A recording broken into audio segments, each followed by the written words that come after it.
You wake before the sun, in the gray stillness that hangs over the Nile before day begins. The air feels cool for now, though you know the heat will come quickly once the light spills across the river.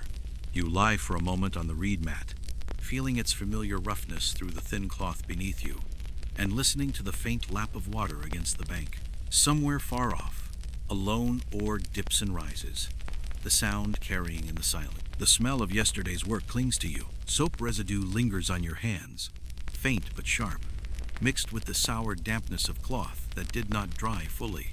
You rub your palms together, feeling the faint grain of skin rubbed rough from lye and river water. The stiffness in your back is an old companion never sharp, just a weight you bring with you into every day. You sit up slowly, letting your eyes adjust to the dimness. The shapes around you are familiar in half-light. The low basket woven from palm fibers, the clay water jar with its narrow neck, the bundle of reed mats leaning against a wall of sun-dried mud brick. You reach for the jar, tilting it toward you to drink. The water is cool, though it carries the faint taste of silt from the river. Outside, the bank is quiet. The sand under your feet is cold at first, the grains fine enough to slip easily between your toes.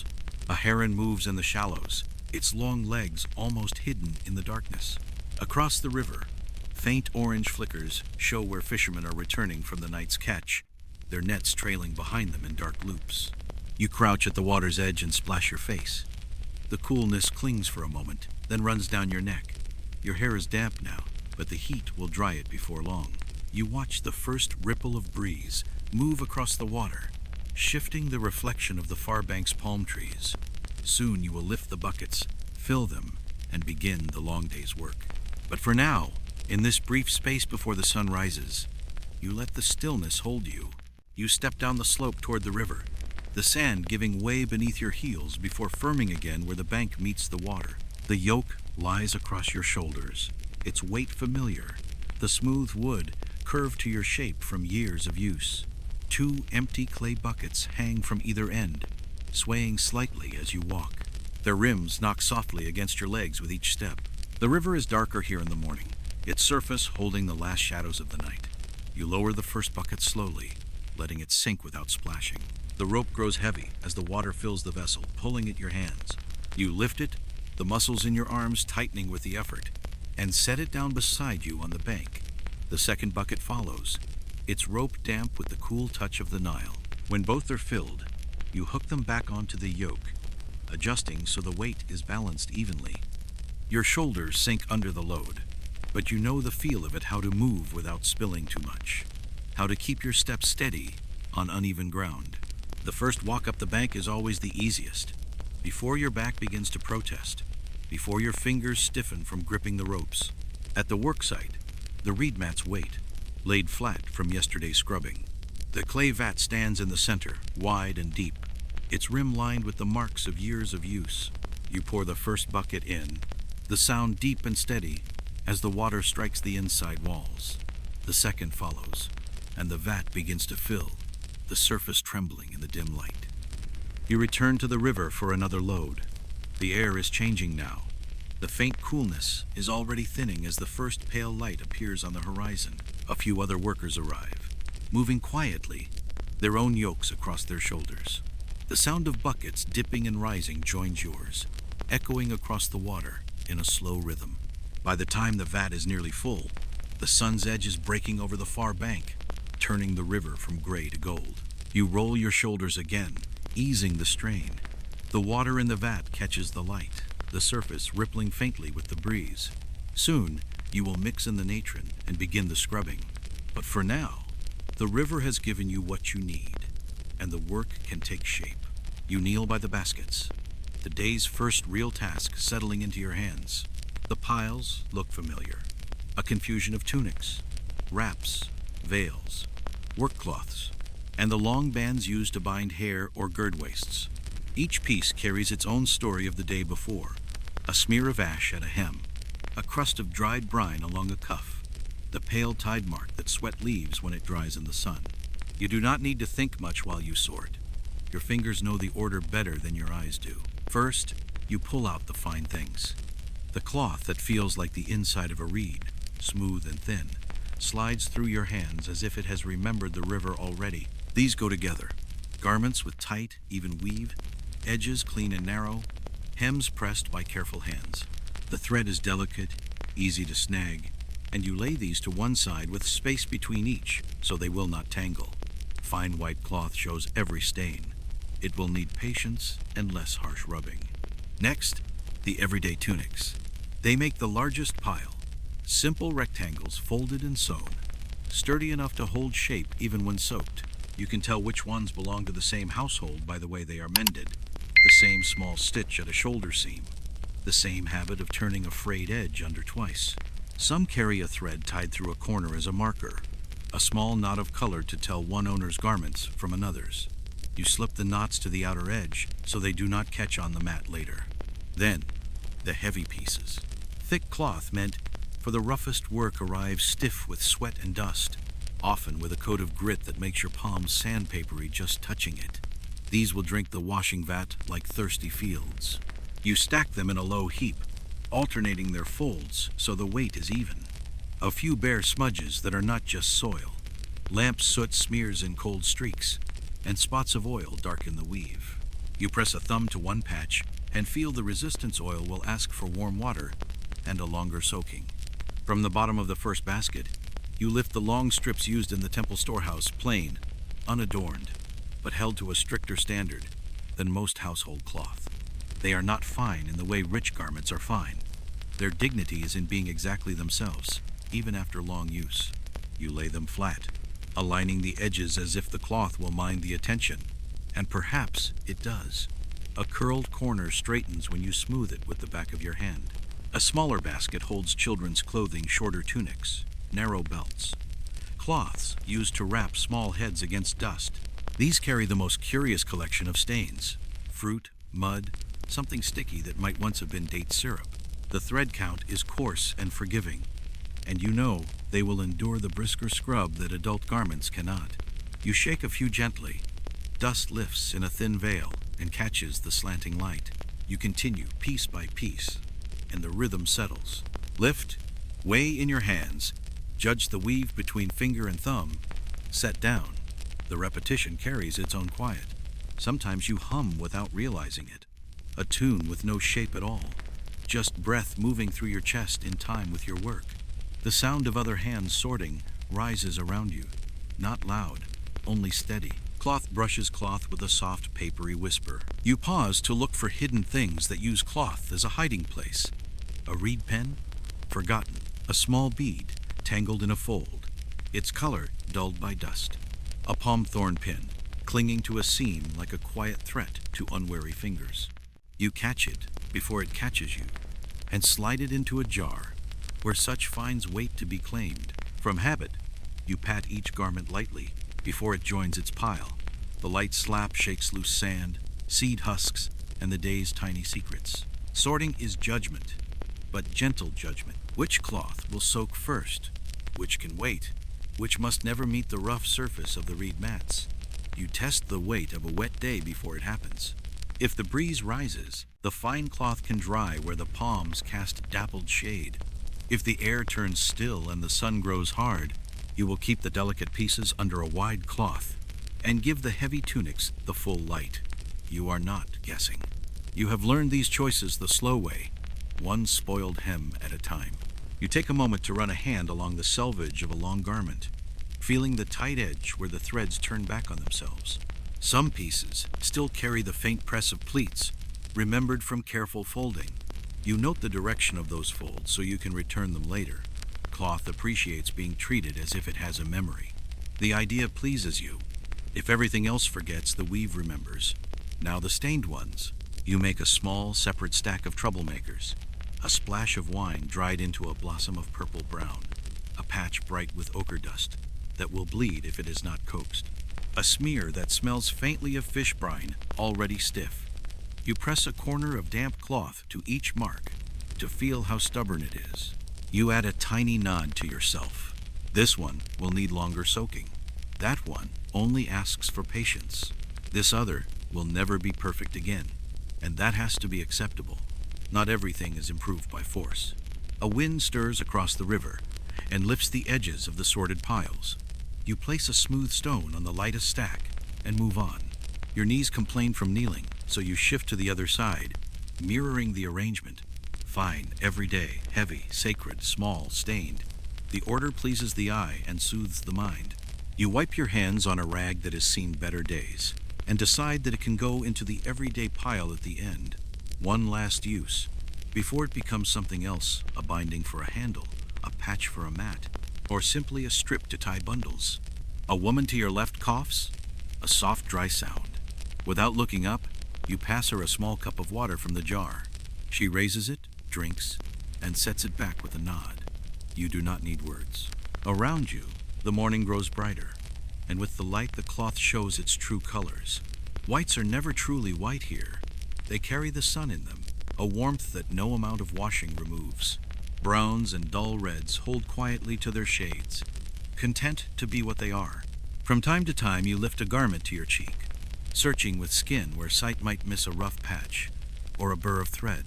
Your face knows what your eyes do not always see. You smooth those spots now so they will not grow worse under the mat's scrape. A bone needle waits nearby for the quick mends you can manage before washing begins, snags caught, small holes closed with 2 or 3 neat stitches, edges tamed. Mending before washing feels like sweeping the floor before rolling out the dough. Not strictly necessary, but the day is better for it. When the last basket is emptied, you look over the lines of sorted cloth. The sight is calm, order drawn from yesterday's knots. You breathe easier. Your hands rest on your thighs, palms open, a habit learned to keep the ache from settling. The vat behind you holds the river's dark mirror, steady, ready. Soon you will stir in the salts and plunge your arms up to the elbow, guiding those first careful soaks. But the sorting is done, and with it the early part of the day has found its shape. You rise slowly, dust falling from your knees. You tug the nearest pile a finger's breadth straighter, more for your own satisfaction than for need. The sun has climbed to a place where the palms cast precise shadows. The cloth waits, obedient and still, and you feel a small, quiet pride at how it lies. The work beneath the work, the choice beneath the labor, all the decisions no one notices when a garment comes back clean. You crouch beside the clay vat, the water inside catching the sunlight now, rippling faintly with the movement of the air. A faint haze rises from its surface, not from heat, but from the soft meeting of river water and morning light. At your side is a low basket of natron, the pale, grainy salt scooped from dry places far from here. It smells faintly sharp, though the scent is mild compared to what it will become once dissolved. You take the carved wooden scoop and lower it into the basket, feeling the natron's texture dry, almost powdery, but with a grit that catches against the skin of your palm. Each scoop makes a muted sound as it lands in the vat, the grains falling into the water, with the faint hiss of tiny bubbles forming and dying. You stir with the long reed pole, pushing it in slow circles that trace the inside of the vessel. The pole's smoothness tells of years of stirring, of water and salt wearing it down until it feels almost oily to the touch. The mixture turns slightly cloudy as the natron dissolves. The change is subtle at first. The water simply loses its clarity, becoming something else, a working liquid instead of a drinking one. You tilt the pole, dragging the end along the bottom to loosen any grains that have sunk. The sound is soft but deep, a low scrape like a voice spoken through the clay. Your hands smell different already. The dampness on your fingers now carries the faint bite of the natron, a reminder that before the day ends, the skin will be tighter, a little more raw.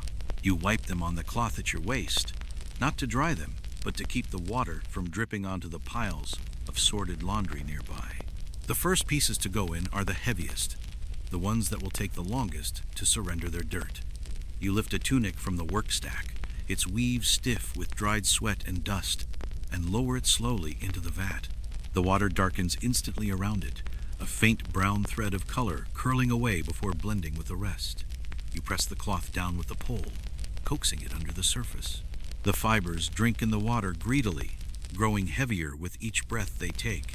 More pieces follow another tunic, a wrap cloth, a wide sash. You space them apart so they will soak evenly. The smell changes again. It is the scent of wet cloth meeting salt, something older than soap.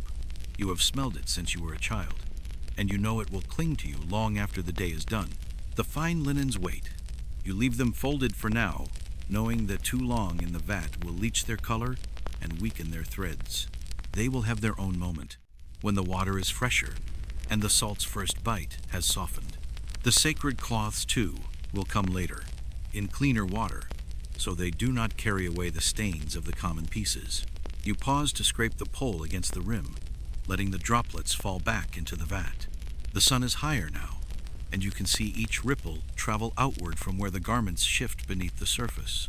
They move slowly, almost imperceptibly, as the water works its way through them. Around you, other workers are at their own vats, the quiet broken only by the soft splash of cloth and the occasional clink of a scoop against clay. No one hurries. The soaking cannot be rushed.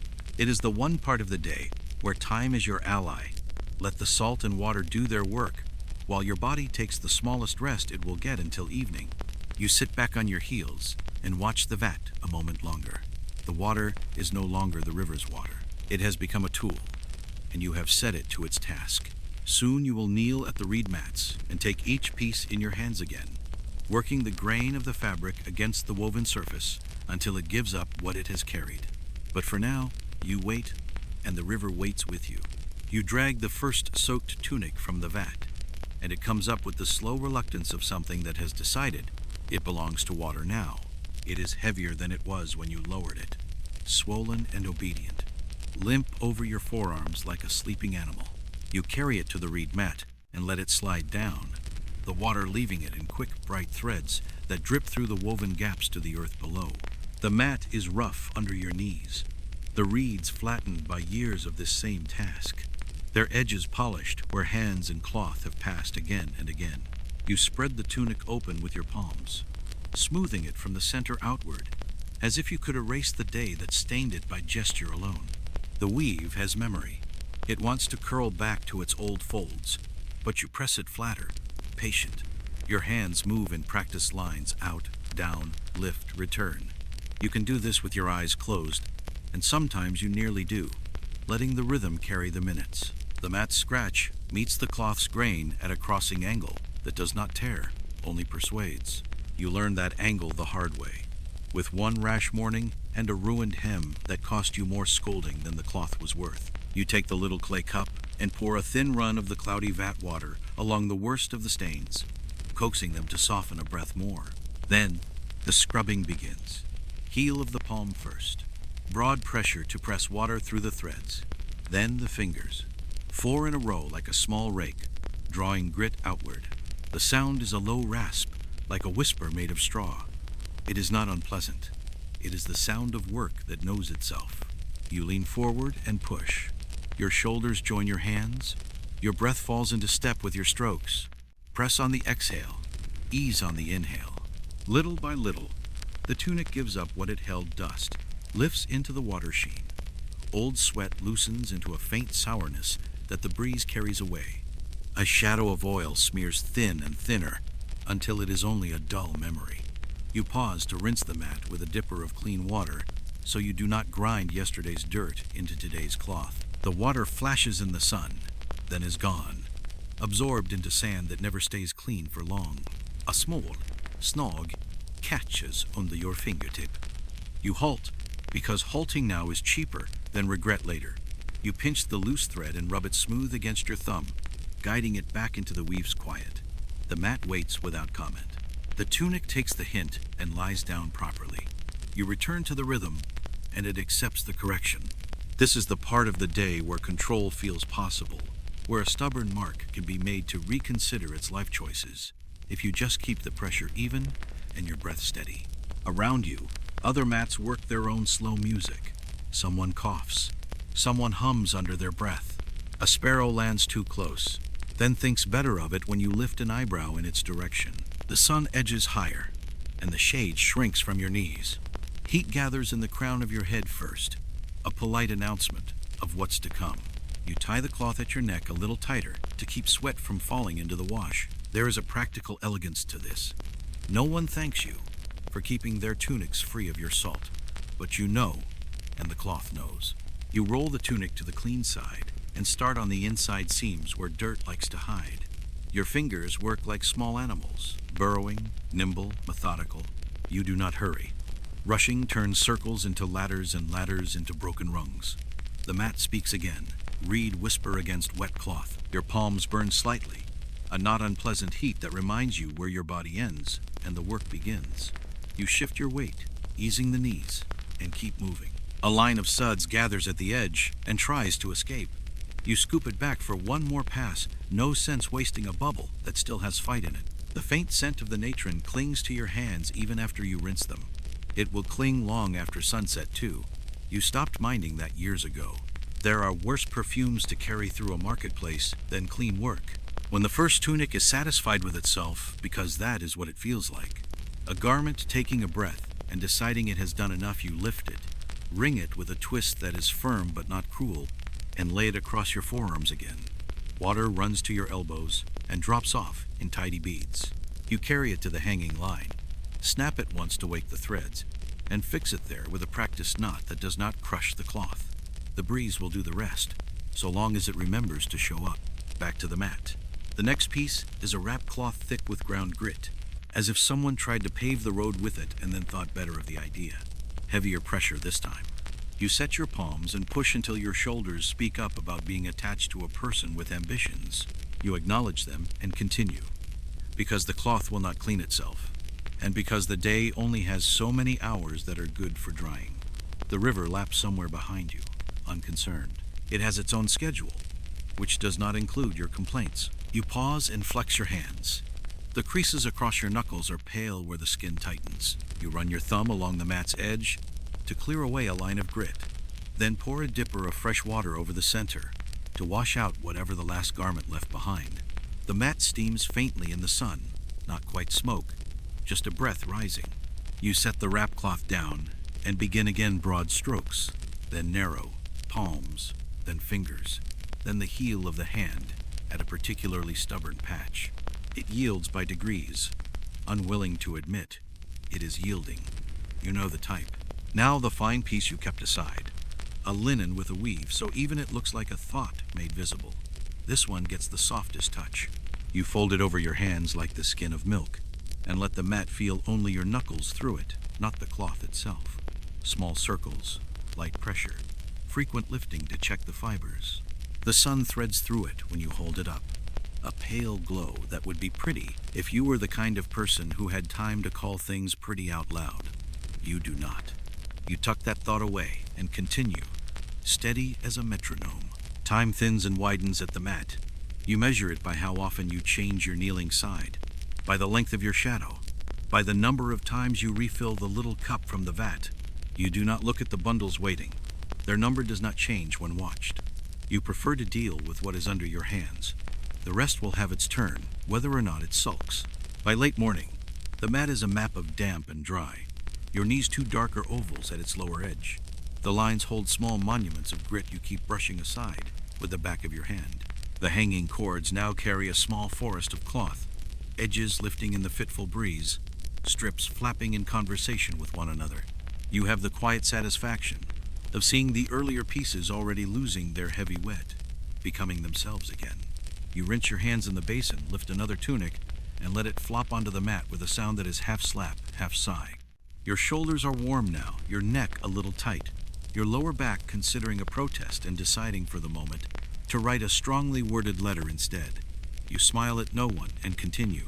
The reed mat, the cloth, your hands, the water, 4 parts in a small, stubborn orchestra. The song is simple.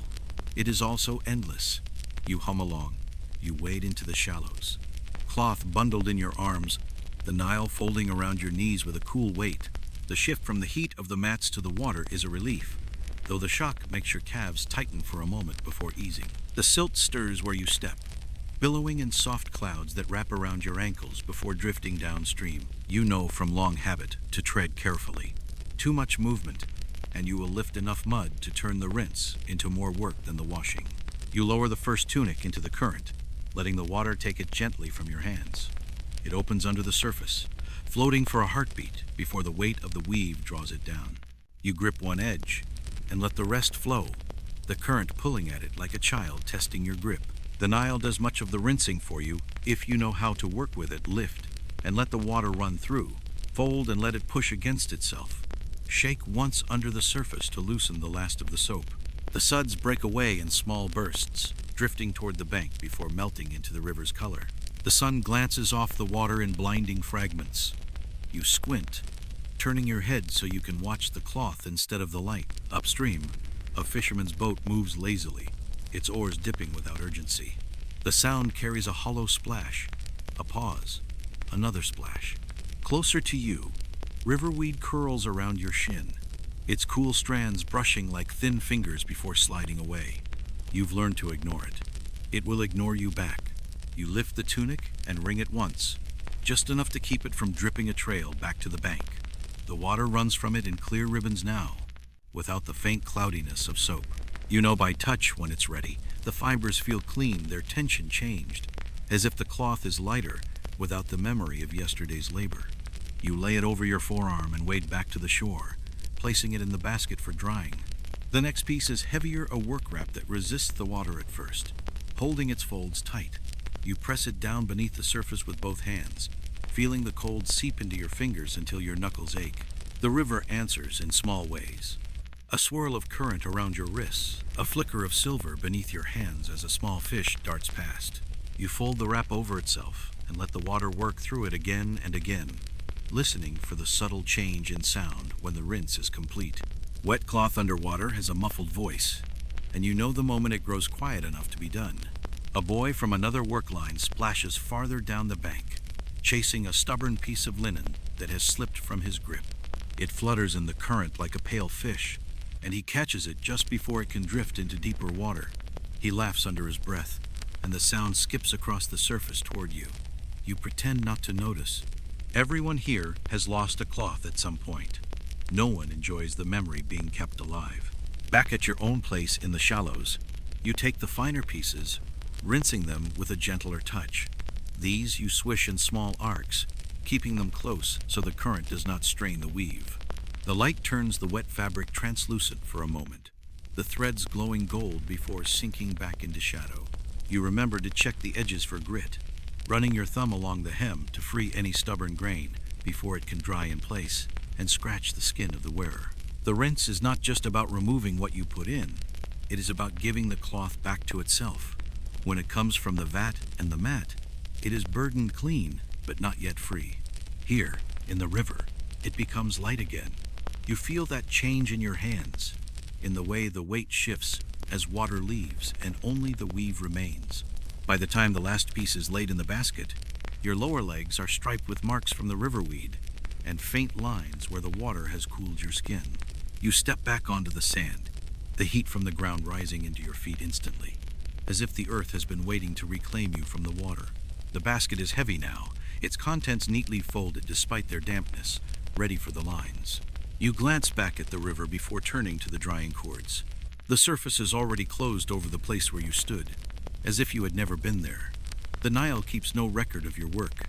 That is left to the cloth and to your hands. You lift the next load from the basket, a pair of long tunics still dripping from the rinse, and carry them to the stone slab near the drying lines. The slab is smooth on top from years of this, its edges worn round, but the flat face still has enough bite to do what you need. You set one tunic down, fold it once over your arm, and then bring it down hard against the stone. The sound is sharp, a hollow slap that echoes faintly across the bank. Droplets scatter, catching the sunlight before they vanish into the sand. The beating is not anger, it is persuasion. The fibers, swollen with water, give more readily when struck than when simply wrung. You lift the tunic again and bring it down in a steady rhythm strike. Fold, turn, strike. Each impact shakes loose more of what does not belong. A last grain of silt clinging in a seam, a stubborn crease that survived washing, the faint stiffness that comes from drying without this step. Your arms know the motion without help from your thoughts. You keep your stance wide, knees bent just enough to let your weight do some of the work. The tunic grows lighter with each lift, its wet heaviness replaced by a spring that tells you it will dry softer now. When you pause to shift your grip, you notice the pale pattern the water has left on the stone.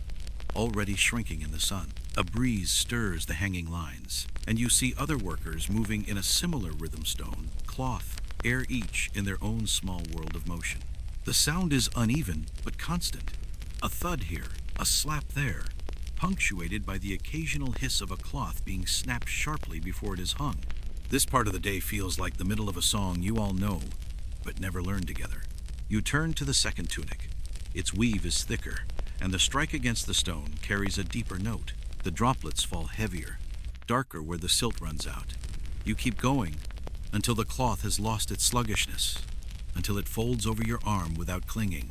You know when it is done because it no longer resists being handled. It hangs naturally, ready for the line. Once both tunics are ready, you walk to the palm cords strung between poles. You drape each garment so it catches the breeze but does not fold on itself. The sun is high now, and you work quickly to make the most of this drying hour before the air grows too still.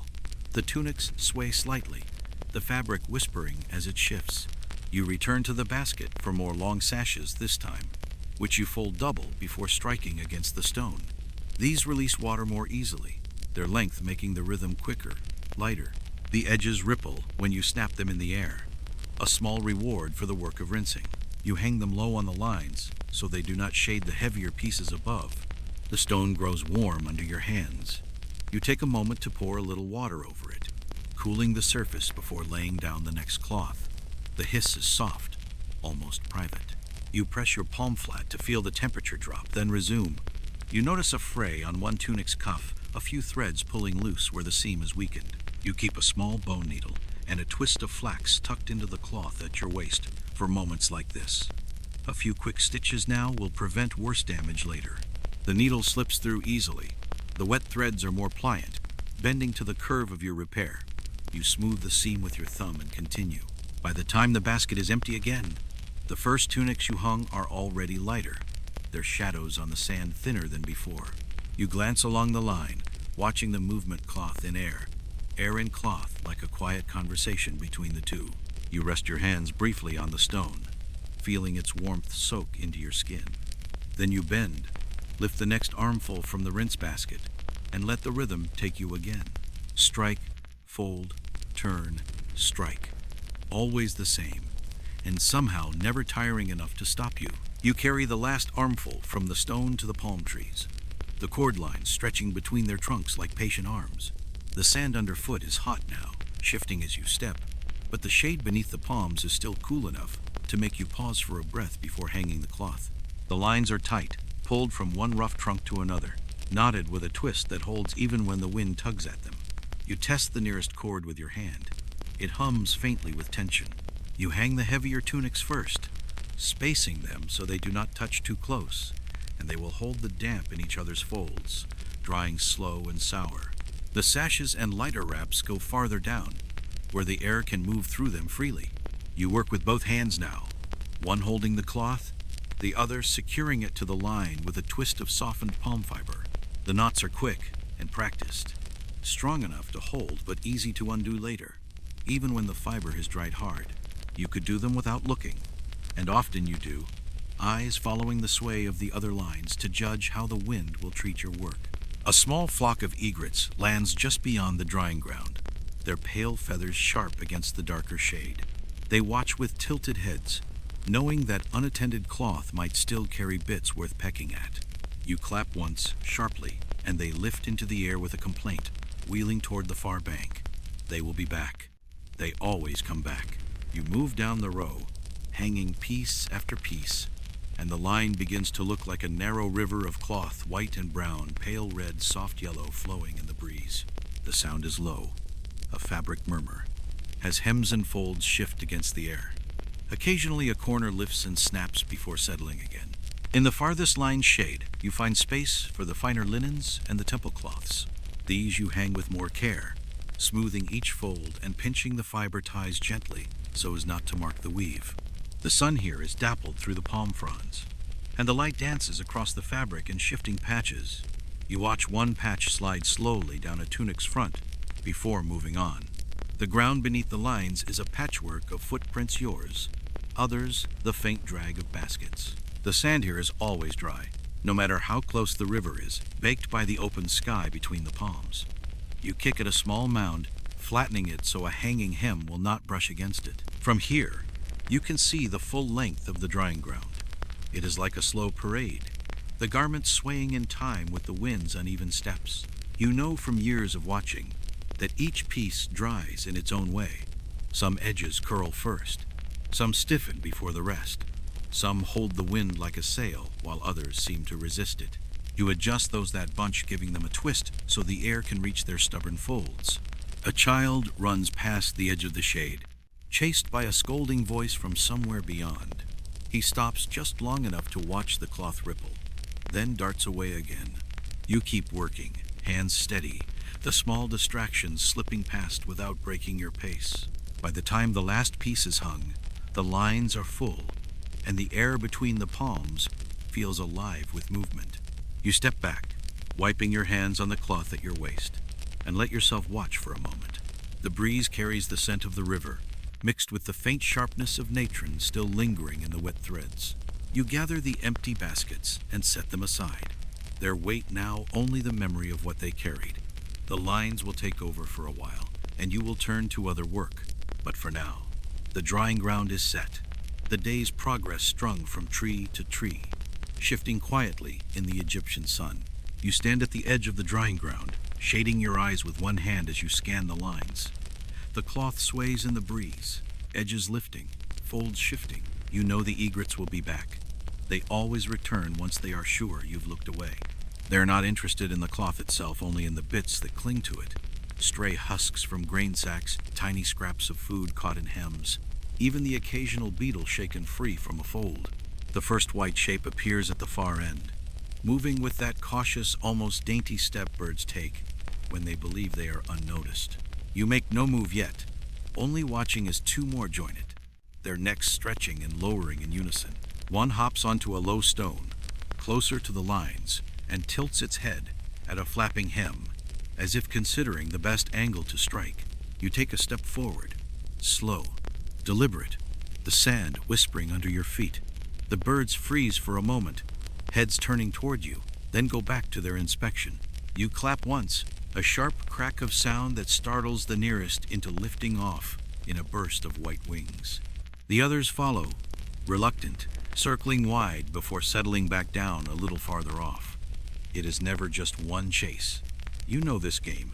You move along the lines, clapping at intervals, enough to keep them from growing bold. Sometimes they will wait until you are at the farthest end, before darting in at the other. Clever in their own way, you've learned to double back unexpectedly, catching them off guard. Today they seem less determined, perhaps finding easier pickings elsewhere. Still, you keep your eye on the youngest bird, the one that hasn't yet learned the patience of its elders. It flits closer than the rest, landing on the sand just under a drying sash. You stride toward it without clapping, just letting your shadow fall long across the ground. The bird takes the hint and hops away, not quite ready to admit defeat. Once the egrets drift toward the riverbank, you return to your place under the palms. You check the ties on a few garments, making sure none have loosened under the wind's tug. The fine linens are still damp and heavy, their edges cool to the touch. The thicker work cloths are already softening, the weight easing from them. You turn one so the sun can reach its shaded side, the cloth warm against your palms. The breeze is steady now, strong enough to lift even the heavier hems into slow arcs. The sound it makes passing through the fabric is low and constant, a murmur that seems to come from everywhere at once. You let it wash over you for a moment, eyes half closed, the movement and sound blending into something almost like the river's voice. A loose thread flutters at the edge of one tunic, catching the light with each shift. You pinch it away before it can wrap around something else and cause trouble later. The small things, threads, knots, uneven folds, can undo a morning's work if left alone. You've learned to handle them as you see them, not later. The egrets make one last pass overhead, their shadows gliding across the cloth like long fingers. You glance up, but they keep moving, their wings bright against the sky. You know they'll be back another day. They always are. For now, the lines are safe, the work secure in the sun's care. You gather your empty baskets, stacking them neatly at the edge of the shade, and let your shoulders drop. The drying ground hums quietly with the wind and the faint creak of cords between the palms. It will be some hours before you take the cloth down, but in this moment, your part is done, and the air will do the rest. You set the brazier near the edge of the shade where the breeze stays curious but not meddlesome. The coals inside are yesterday's good coals, saved from the cooking fire, and coaxed back to life with a few dry palm fronds. They glow without shouting about it, an orange breath deep in the heap. You feed them a little more, listening for the soft crackle that means they are ready to warm stone, but not scorch cloth. Heat for laundry is like advice. Best when steady and not too proud. Your stones wait in a shallow basket lined with sand to keep them clean. You chose them from the river long ago for their shape and temper. Smooth, palm-sized, heavy enough to persuade a crease, light enough to keep your wrists from writing complaints. Each one fits a part of the hand. This oval rests in your palm, this flatter one spreads under your fingers, this rounder one sits well in the heel. You pass your fingertips over them, the way you might greet old friends, and set 3 within reach. A small scrap of linen, too far gone for mending, perfect for testing lies beside the brazier. You lay it across your knee, lift the first stone with a strip of folded cloth, and hold it near the coals just long enough to drink in warmth. You do not rush. Stones warm too quickly keep grudges. When the heat has bloomed through its body, you press the stone to the scrap. The linen answers with a faint sigh as the threads relax. No scorch, no smell of singe. Good. You carry the warm stone to the first finished tunic, spread on a low board smoothed by years of pressing. The cloth has dried well but wears a memory of the line, a long stubborn fold across the chest, a few pleats where the breeze insisted on styling it. You lay a damp pressing cloth, the lightest piece of linen, between stone and garment to guard the weave. Then you begin. Small circles first, then longer strokes, moving with the grain. The warmth travels through to your fingertips, pleasant more than hot, and the crease yields the way stubborn things do when met with patience and a steady hand. You switch stones before the first cools too much. While the second warms at the brazier, the first stone does its work, and you trade them like partners in a quiet dance. When you lift the pressing cloth, the fold is gone, replaced by a smooth plane that catches light evenly, as if the fabric has decided to stand up straight. You press the shoulder seams next, rolling them over the edge of the board, so the stone curves along them without flattening the shape. The stone knows the language of edges when you guide it properly. Now the ties. Long, narrow, always eager to twist as if they want to be rope again. You coil one around your fingers, tug it straight, and pull the warm stone lightly along its length. The heat convinces it to forget its spiral. You hang the tie over a cord to cool, then take the next. Simple work, as long as your attention doesn't wander. A moment's daydream, and you will end up with a perfect warm crease exactly where you did not want one. You've done it before. You will do it again. Not today, if the day is kind. The brazier speaks in tiny voices, rice grain crackles. A hush when a frond settles. The soft clink when a stone nudges another. You listen without really listening, the way you listen to the river. The warmth on your hands is a different kind of labor than hauling and scrubbing. It asks for steadiness more than strength. Your shoulders loosen while your wrists do the thinking. You lift a heavier stone and test it against your cheek through the damp cloth. A quick, careful touch to judge the heat.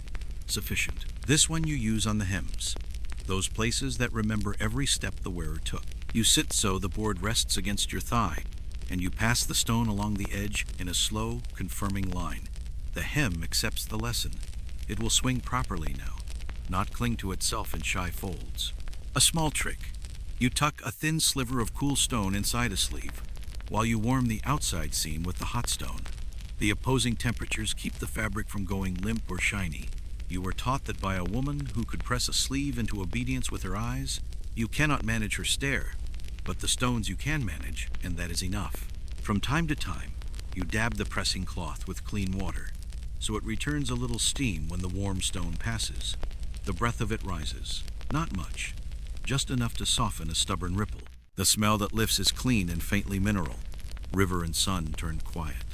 If you close your eyes for a heartbeat, it feels like the end of summer hanging in the air. Then you open them because the stones do not forgive inattention. A tunic made of finer linen waits its turn.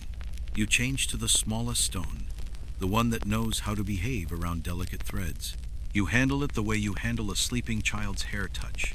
Lift, smooth, and never press harder than the cloth requests. The fine weave relaxes beneath the damp cloth like a held breath let go. You could almost call it graceful if you were inclined to call things names. Heat pools under your palms as the morning leans toward noon. You rest your hands for a moment on the board's cool edge and look along the row of finished pieces. They lie with the quiet pride of tasks brought to their proper end. Seams lying flat, ties straight, hems behaved, shoulders shaped as though they had always been meant to sit on a human frame without argument. You are not surprised by the sight. You are satisfied by it. There is a difference. A faint scorch once haunted this board, a ghost of a square left by someone in a hurry. You learn from it without needing to be told. Now you keep a shallow bowl of sand within arm's reach. When a stone comes from the brazier a little too enthusiastic, you roll its face gently in the sand to temper it before it sees cloth. The grit cools and cleans in the same motion, and the stone thanks you by behaving. You change positions, one knee up, the other folded, so your back remembers it belongs to you and not to the board. The brazier's breath strokes your shins. A wind slips through the palms and brushes the coals. The orange deepens, then settles. You take another garment, one with a pleated front that must keep its faint ridges. Press, lift before the ridge, press again after. The stone must never flatten what the weaver intended. You follow the pleat like a path through reeds and reach the end without stepping on the edges. By the time you return the last stone to its basket, the brazier has thinned to a red, thoughtful glow. You spread the pressing cloth over the board to cool and lay your palms flat against it, feeling the residual warmth seep into your skin. Outside the shade, the lines still carry their quiet conversation. Inside it, your small circle of heat has accomplished enough. You sit back, draw a long breath, and let it out in a longer one, the kind that empties the day from your shoulders for the space of a heartbeat. Then you rise, because there are folds to align and stacks to carry, and because the work does not end just because one part of it has decided to sit down. You clear a low space on the reed mat where the pressed garments can be stacked without touching the ground. The board you use for folding is a simple rectangle of polished wood, its edges smoothed by many hands. You set it flat and pull the first tunic toward you, still warm from the stone, the folds already falling in the right places. Folding for the temple storehouse is not the same as folding for the market or for private households. Here, the lines must be exact, corners meeting without strain, edges flush as if cut by the same blade. You lay the tunic face down, smoothing it once more with the flat of your palm. The cloth answers by settling, a small hush in the weave. You draw one side in, then the other, meeting in the center with a seam's width between.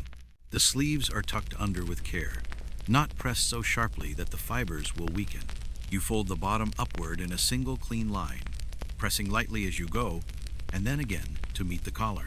The finished square is firm but not stiff, its weight even, able to be stacked without shifting.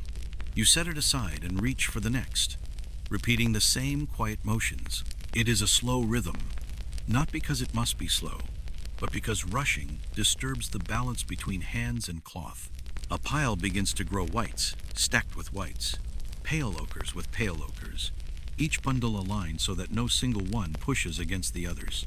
The stacks take on their own order, a kind of geometry that pleases the eye and rests the mind. You glance at them occasionally, not to admire, but to check for any tilt or lean. Cloth has moods. A leaning stack is a complaint, waiting to be voiced when it collapses. The temple cloths are folded differently. They are long strips, meant to be unrolled without creases showing at the wrong time. You draw one end toward you, fold it back on itself in a wide loop. Then again, each turn lying on top of the last, like a calm river's meander. The result is not a square, but a flat coil, the weight distributed so no fold is sharper than the rest. You secure each with a soft twist of palm fiber that will not leave a mark. In the shaded corner of the mat, you keep a small bundle of reed slats, each cut to the width of the storehouse shelves. These you slide into the base of the folded stacks, so the cloth will not sag in the middle when moved. It is a trick you learned from the old keeper, who said it was better to spend time now than to watch a storehouse full of work droop like tired shoulders. You shift your legs and bring the smaller garments forward. The children's tunics are quick to fold, 2 motions for the body, 1 for the sleeves, but you give them the same attention as the largest pieces. Small work is no less worthy of exactness. A belt is rolled into a tidy spiral, each turn aligned, so it will unroll without twisting when needed.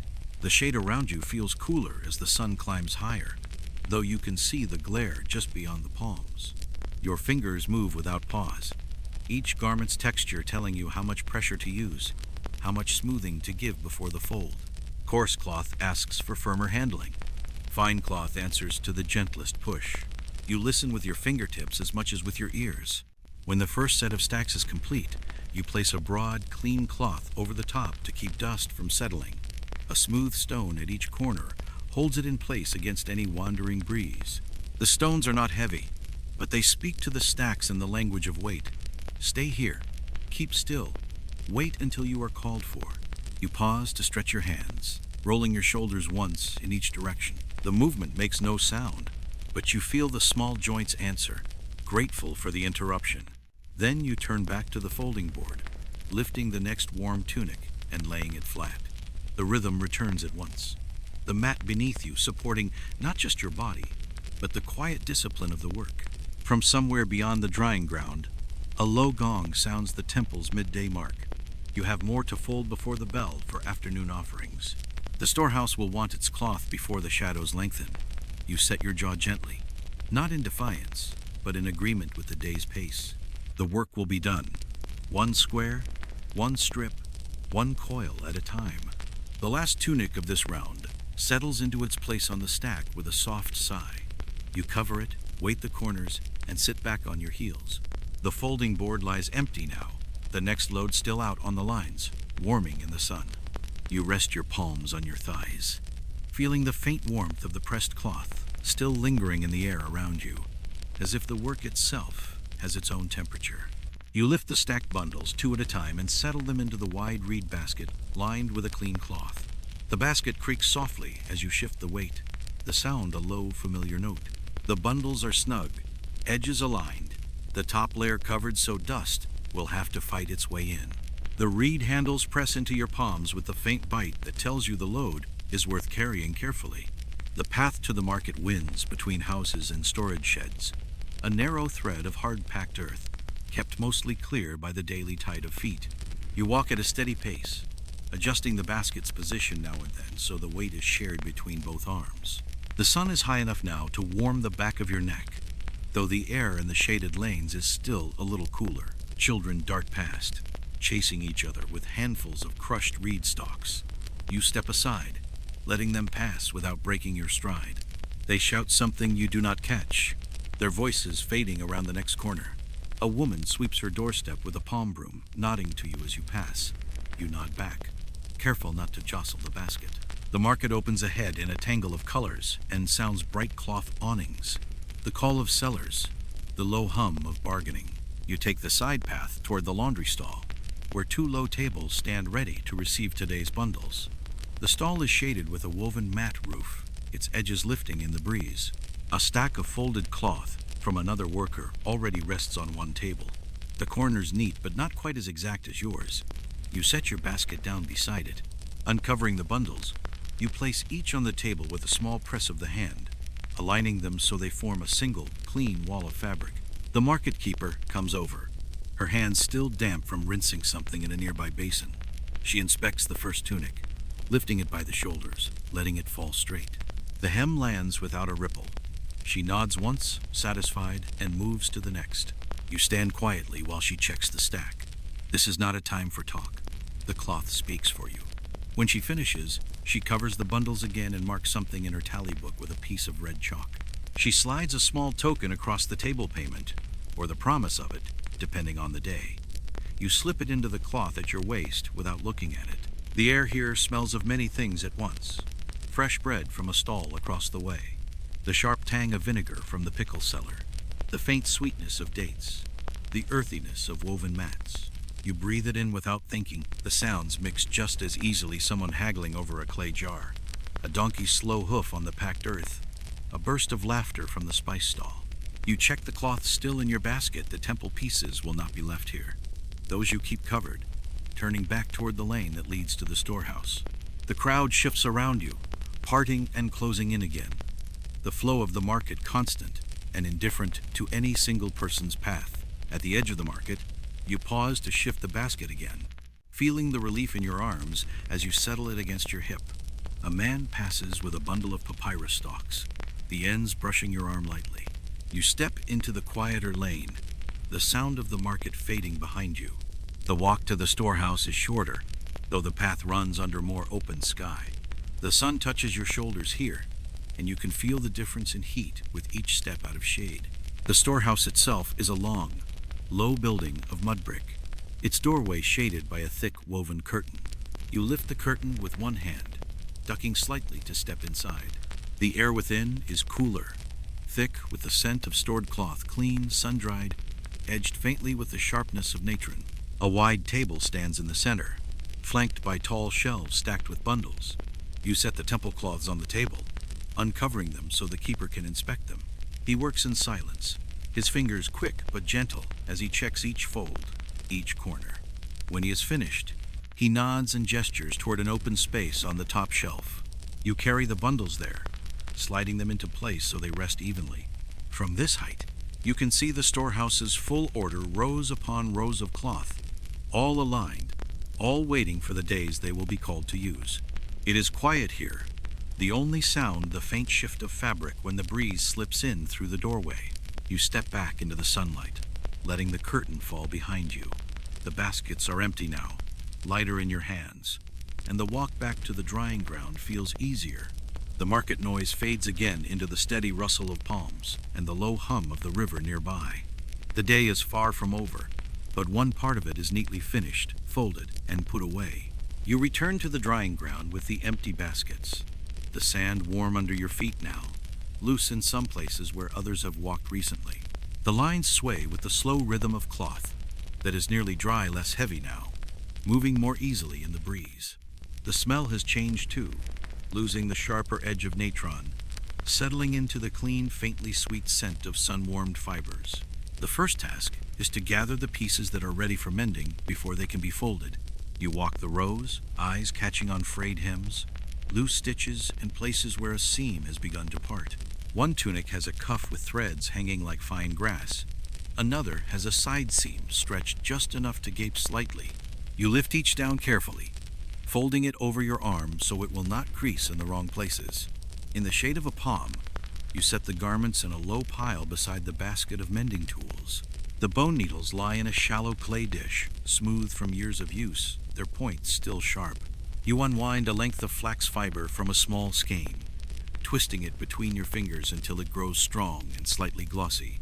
It has the right give for cloth, pliable enough to move with the weave, firm enough to hold a seam. You begin with the cuff. The fabric is dry here, the threads warm under your fingers. You slip the needle through just above the fray, drawing the flax through in a small, neat stitch. Each pass closes the gap a little more, the edge regaining its shape. You work from the inside of the cuff, so the repair will not draw the eye, tying the end in a flat knot that will sit comfortably against the skin. Next is the open seam. You pinch the two edges together, guiding the needle in a straight line, letting the weave show you where it wants to be joined. The sun glances off the needle each time you lift it, a quick glint before it disappears into the cloth again. You pause now and then to smooth the repair with your thumb, checking that it lies flat and true. Sometimes the mending is more about prevention than repair. A hem beginning to curl, a tie with a thread pulled loose, small things that, left alone, would grow into larger faults. You run a line of stitches along the edge, catching the loose threads before they can wander farther. The work is quiet, the kind that folds you into itself until the rest of the world feels far away. From time to time, you lift your head to check the lines. The breeze holds steady, and the cloth that remains there sways lazily, untroubled. No egrets today. The drying ground is yours alone. The only sounds the faint flap of fabric, and the occasional hiss of sand shifting under the palms. You finish the last repair, a sash whose end was beginning to unravel, and roll it neatly before placing it in the basket for folding. The repaired garments go in another, kept apart so you remember to handle them with extra care. Some repairs need time to settle before the cloth is ready for rougher use again. Your hands smell faintly of flax now, a softer scent than natron, earthy and mild. You wipe your fingers on a square of spare cloth, then gather your tools back into the dish.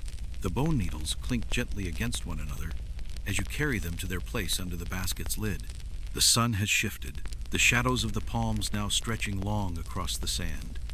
You can feel the change in the air, a hint of evening in the light, though the heat still lingers. There is more work to be done before the day closes, but for now, the mending pile is finished. The repairs tucked back into the life of the cloth, as if they had never been needed. You set the baskets in order, the tools in their place, and rise to your feet. Your knees complain for a moment, then ease as you step back toward the lines. The fabric there waits in its slow dance, ready for the next hands to take it down. You carry a half-dry tunic to the river's edge, where the shade makes a narrow ribbon along the bank. The water is slower here, the current turned thoughtful as it slides around a shallow. A few workers have gathered in this cooler strip, each with a small bundle of cloth that needs another careful wring before folding. You join them without ceremony, lowering yourself to a flat stone that remembers the shape of knees. The tunic in your lap still holds the day's warmth in its threads. You twist it once, firm but measured, and the water beads along the hem before letting go, pattering onto the stone in a neat line. Beside you, a woman with sun-browned forearms is teasing a knot from a sash with a wet fingertip and the patience of a saint. She gives you the brief smile people trade when they are both occupied and companionable. Someone starts with the daily gossip the way someone always does, softly at first, as if conversation were another cloth that needs coaxing. The temple cook burned a pot of barley, so the midday meal tasted of the inside of a kiln. A fisherman swore he pulled up a basket of someone else's laundry with his net, no names, of course. But everyone decides on 3 possible households in the space of a breath. A boy tried to sell river-polished stones at the market that still had the river on them. He succeeded, which is the part that draws the small, resigned chuckle you've heard 1,000 times. The river is generous, and people are gullible in equal measure. You press the tunic sleeve between your palms and roll the fabric so the twist travels like a slow wave along the seam. The motion pleases your hands. The sleeve shrugs off its remaining water. The woman to your left leans closer without looking at you, the way people lean when the story gets to the hinge. A neighbor's cousin claims she saw a crocodile sunning farther downstream than usual. That earns a chorus of doubtful hums and one practical remark about how crocodiles prefer dignity to gossip and will not perform for second-hand witnesses. You add nothing. The river keeps its own secrets. You prefer it that way. A reed creaks behind you. 2 men from the dyeing trench arrive with stained fingernails and a bucket that smells faintly of madder and stale vinegar. Their presence folds new topics into the air. A client who insists his old red is the same as last year's new red, a bolt that took the dye beautifully, except the one small section that drank it like a sulking guest, and then complained. The word for that shade passes around. Not scarlet. Everyone accepts it with a gravity that would suit a funeral. You turn your tunic and make yourself not smile. Across the narrow water, a small barge noses the bank, its load covered with a rush mat. The oarsman coughs once, spits neatly over the side, and gets on with his day. That is all it takes for the conversation to hop rails. Someone mentions her brother's cough, dry and bothersome in the afternoons. Someone else prescribes steeped fennel. A third suggests a ribbon soaked in warm water and tied at the throat during the worst of it. None of you are physicians, but all of you have kept people upright with herbs and stubbornness. You slide your palm along the tunic's hem and feel the last of the damp gathering there. You wring it, slow, and lay the fold flat over your knee. Further down the shade, a young worker with hands too clean to be experienced tries to wring a wrap by brute force. The cloth answers with a long, sullen twist that promises creases later. You watch for a count of 10, then lift your chin in the universal gesture for less drama, more angle. She adjusts. The fabric cooperates. You do not comment because the point is not to be thanked. The point is that the wrap will not complain when someone wears it. A thin dog wanders close and sniffs in a way that suggests it is auditioning for a position in your life. You nudge it away with the side of your foot, kind, not encouraging. It takes the hint and drifts toward the dye bucket men, who pretend they have never seen a dog before and are therefore not its problem. The dog sighs, as if insulted by the general lack of theatrical appreciation, and settles in a patch of sun to nap. The river's edge keeps up its quieter talk, a gentle hiss where the current licks the mud, the tick of droplets from a reed tip, the soft pop of a tiny bubble rising from somewhere unseen. You and the others punctuate it with the synchronized squeeze and release of cloth, a rhythm that could be printed on a wall if anyone had the patience to draw sound. The breeze comes and goes, refusing requests, favoring certain hems, and ignoring others. Typical breeze behavior. A woman across from you asks if anyone has a spare bone needle. Hers leapt to freedom earlier and has not been seen since. 3 needles appear, which is what always happens when one is needed. The world is full of secret inventories. You offer a short length of flax as well, already teased and twisted. She accepts it with a nod profound enough to pass for a bow and returns to her cuff, which has decided to behave now that it has an audience. The talk slides to prices without anyone announcing the shift. Palm fiber ties cost a little more this week. The river gave more silt and less good reed. Soap cakes from the North Market taste too much of ash. Better for pots than linen. Someone got paid in dates again and is pretending not to be delighted about it. Someone else loaned a copper shaving to a cousin and is pretending not to count the days until it returns.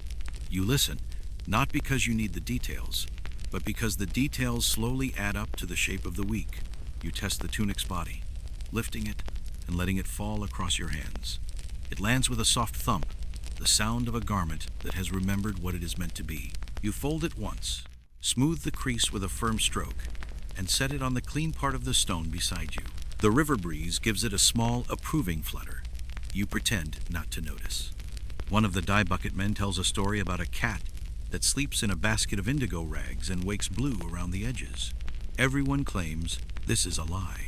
Everyone also asks the basket's location in case they need a cat of that particular color later. You permit yourself the smallest smile, then smother it in a sleeve because the tunic is watching. When your bundle is done, you shake your hands to loosen the ache that creeping damp leaves in the knuckles. The shade has shifted a hand's breadth down the bank. The sun knows its own hours, even if you never look up. You stand, knees in agreement after a polite pause, and pass the remaining needles back to their owners. The thanks are brief, almost absent, the kind that folds comfortably into habit. A nod, a hum, a touch to the elbow, not gratitude as performance, but gratitude as grammar. You lift your stack, and the river gives you one last cool breath along the wrists. The gossip has thinned to single threads now. Private asides about a decent melon, a cracked jar, a comb gone missing, and miraculously found where combs always hide. You join the small flow of people leaving the shade for the drying lines, each carrying the quiet satisfaction of cloth that will not argue when it is folded. At the top of the bank, you glance back. The dog is asleep on its side, confident that nothing urgent will happen while it rests. The reed tips nod to no one. The current pretends it has other places to be. You adjust your grip on the bundle and return to the palms, where the day, patient and unglamorous, waits for your hands. You choose a spot beneath the tamarisk trees, where the shade is dappled and the air holds a faint resin scent from the branches. The ground here is soft with a layer of fallen needles, and it cushions your weight as you lower yourself down. You set the folded garments aside for now, giving your hands a moment to rest before the next task begins. The tamarisk shade is not deep like the palms. It shifts constantly, the thin leaves letting through moving slices of sunlight that stripe your knees and arms. You lean back against the trunk, feeling its rough bark press into your shoulder blades. A breeze moves through, just strong enough to rustle the leaves and stir the edge of your hair. The sound is steady, a low whisper that has nothing to do with the day's work, yet seems to approve of it all the same. Your body notices the stillness before your mind does. The pressure across your lower back eases, the ache in your hands softens, and the tight line of your shoulders begins to slacken. You flex your fingers once, twice, tracing the memory of the morning's grip on rope, bucket, reed mat, stone. Each motion feels slower now, the urgency of the work replaced by the quiet rhythm of breath and shade. Others rest here too, scattered under the tamarisks. One man lies flat on his back with his forearm across his eyes. Another leans against a tree, idly trimming a splinter from a palm stick with a small knife. A pair of women share a handful of dates, passing them without speaking. The air between you all is easy, no need to fill it with words when the shade is doing all the work. You take the water jar from your side and tilt it toward your mouth. The water is warmer now than it was in the morning, but it carries the faint sweetness of the jar's clay. You hold the last swallow in your mouth for a moment before letting it go, as though the pause might make it cooler. Beyond the trees, the drying lines sway in the breeze, the garments shifting slowly. The sound of their movement is different from earlier, less heavy, more of a dry rustle than a wet flap. You note without urgency which pieces will need to be turned soon so the shaded sides can face the sun. There is time for that later. The tamarisk needles under your hands are dry and brittle. You idly break a few between your fingers, releasing a stronger wave of their resin smell.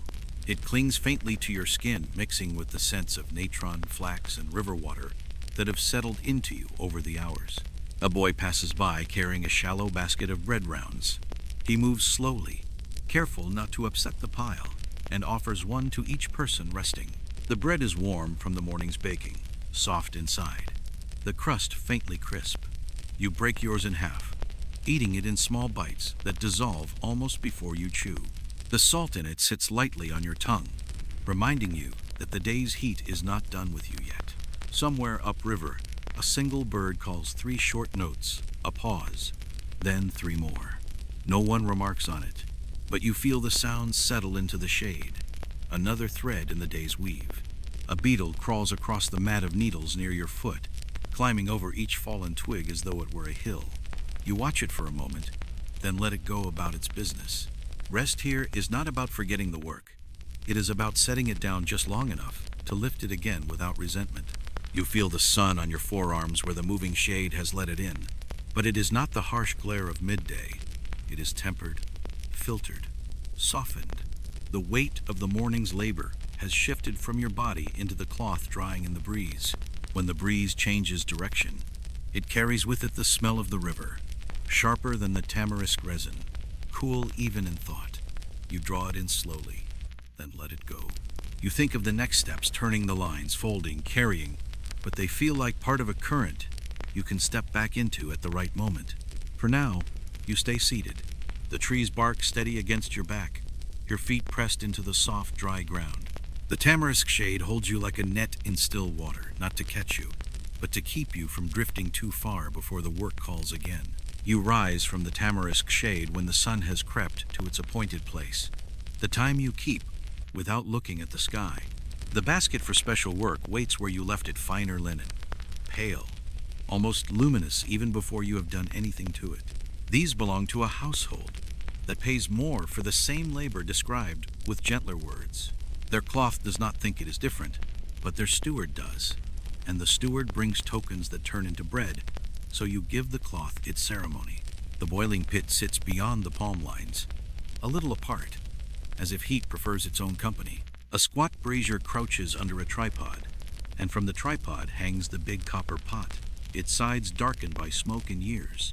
You feed the brazier with charcoal saved from other fires, pieces chosen for steadiness rather than flash. The flame takes with a patient breath, small at first, then more certain. You do not ask it to hurry. Flame that hurries forgets its manners and burns things meant only to be warm. The water jar is heavy when you tip it into the pot. Each pour sends a steady drum sound into the copper belly. You add more from the second jar until the pot is half full. Steam does not rise yet, only the faintest thread where sun touches surface. On a low shelf nearby, a shallow bowl holds a measured heap of fine-washed ash and a twist of natron cleaning companions you will invite in carefully. Wealthy cloth still wants the same help as ordinary cloth. It only insists on being asked politely. Before the water warms, you take each garment and shake it once. A quiet wake-up after the morning's washing and pressing. You check hems for mischief, sleeves for hidden grit, collars for the dust that pretends to be part of the weave. Satisfied, You set them aside in the order they will go in: heavier first, then the light, then the truly delicate, which prefer heat like a shy visitor prefers a doorway. Felt, not seen. You lift the stirring staff, a long smooth pole of tamarisk wood, oiled by countless hands, until it shines like river stone. When the water begins to tremble, you add a pinch of ash and a breath of natron, letting them fall like small rain across the surface. The change is nearly invisible, a softening you sense more than see, but your nose tells you when the mixture is ready. A thin, clean scent, sharper than plain water, nothing like the heavy smoke of a cook fire. The first garment enters the pot the way a thought enters speech, slowly, then all at once. You lower it with both hands on the staff, letting the cloth bloom under the surface so no part meets the hottest spot alone. Bubbles gather at the edges of the weave and slip away, tickling the surface like fish. You keep the staff moving in a lazy circle that brushes the pot's inside wall. The copper replies with a low voice, almost a purr. Steam begins in earnest now, a veil that rises and folds itself back in loose curls.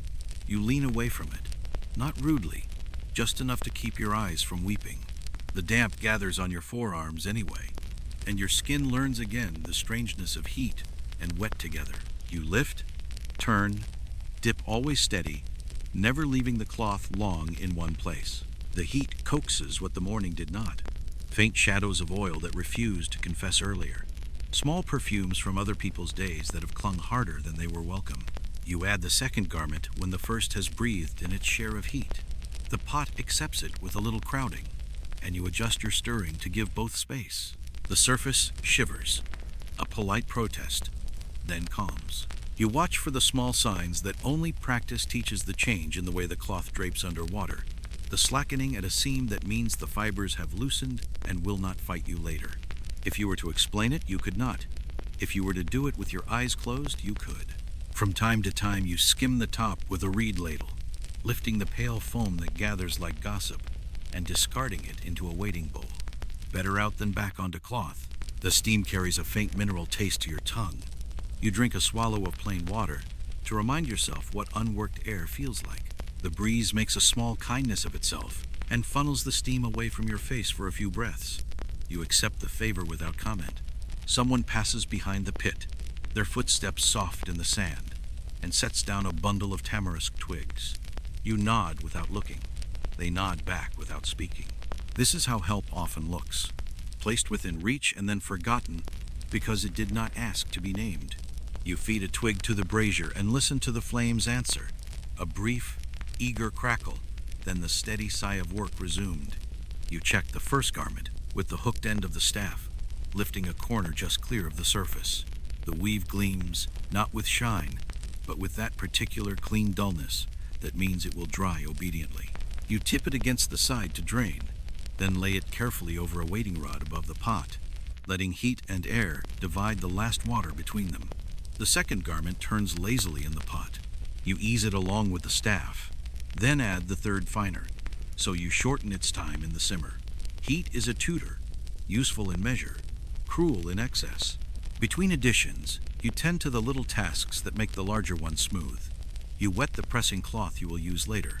You check the palm fiber ties you set beside the rack, ensuring they are soft enough not to mark a sleeve when it hangs. You move the bowl of ash farther from the brazier's stray sparks. Ash is patient, but not above being encouraged into trouble. When the pot quiets, you dip the ladle and let a stream fall back from a height, watching how it breaks. Clearer now, less troubled at the edge. Good. You lift the second garment to join the first, then give the third a last slow turn before raising it to the rod. The steam makes a brief curtain between you and the world. On the other side, the palm lines move as they always do, and the river keeps its own counsel. You do not rush the pot empty. Each piece waits its small share of heat, and you wait with it. The sun leans, the shade shifts, and the brazier settles into a lower, redder breath. At last, the copper lies quiet, the water within clear enough to show the shadow of your staff on the bottom. You touch the pot's rim with the back of your finger and feel the lesson of the day. Enough heat for the work, enough restraint for the cloth, enough patience for both. You draw the fire apart with the tongs, so the coals cool without sulking. The pot will keep its warmth a while yet, humming to itself. On the rack, the boiled linens drip in a slow cadence. Each drop a soft point in the sand below. You take one down and hold it open to the air. It is lighter than before, cleaner than the morning left it. The weave slack where you want it slack, and firm where you want it firm. You smooth it once with both palms, pleased without announcing it, and carry it toward the lines reserved for such pieces, the ones that stand a little farther from smoke, a little nearer the breeze. The steward will come later with the measured nod that passes for gratitude in certain houses. You will answer with the measured nod that passes for payment accepted. Between those two nods lies this quiet labor. Fire kept to its duty, water taught to be useful, cloth persuaded to remember what it was meant to be. You set the last garment on the cord and watch the steam fade from its edges, thin wisps unwinding into clear afternoon. You walk the length of the drying ground, feeling the shift in the air that comes when afternoon starts its slow approach. The breeze has grown warmer, carrying with it the faint dryness of fields upriver. Some garments on the lines have reached the point where sun will do no more for them. Now it is the turn of your hands again. You start at one end, lifting each piece gently, testing its weight. Dry cloth feels different in the hands, lighter, quicker to move, with a small crispness when you fold it. The first tunic you take down bends easily over your arm, the fabric holding its shape. You shake it once to release any dust caught while it hung, watching the edges ripple before you lay it into the basket. The fine linens are next. These you lift with care, avoiding any tug at the seams. The light through their weave is even now, no darker patches of damp hiding in the folds. You pass your palm along the length of each before folding it softly in two. Then again. They will need pressing later, but for now you stack them in a separate pile where they can wait without creasing too sharply. Every so often, you pause to check the cloth still hanging.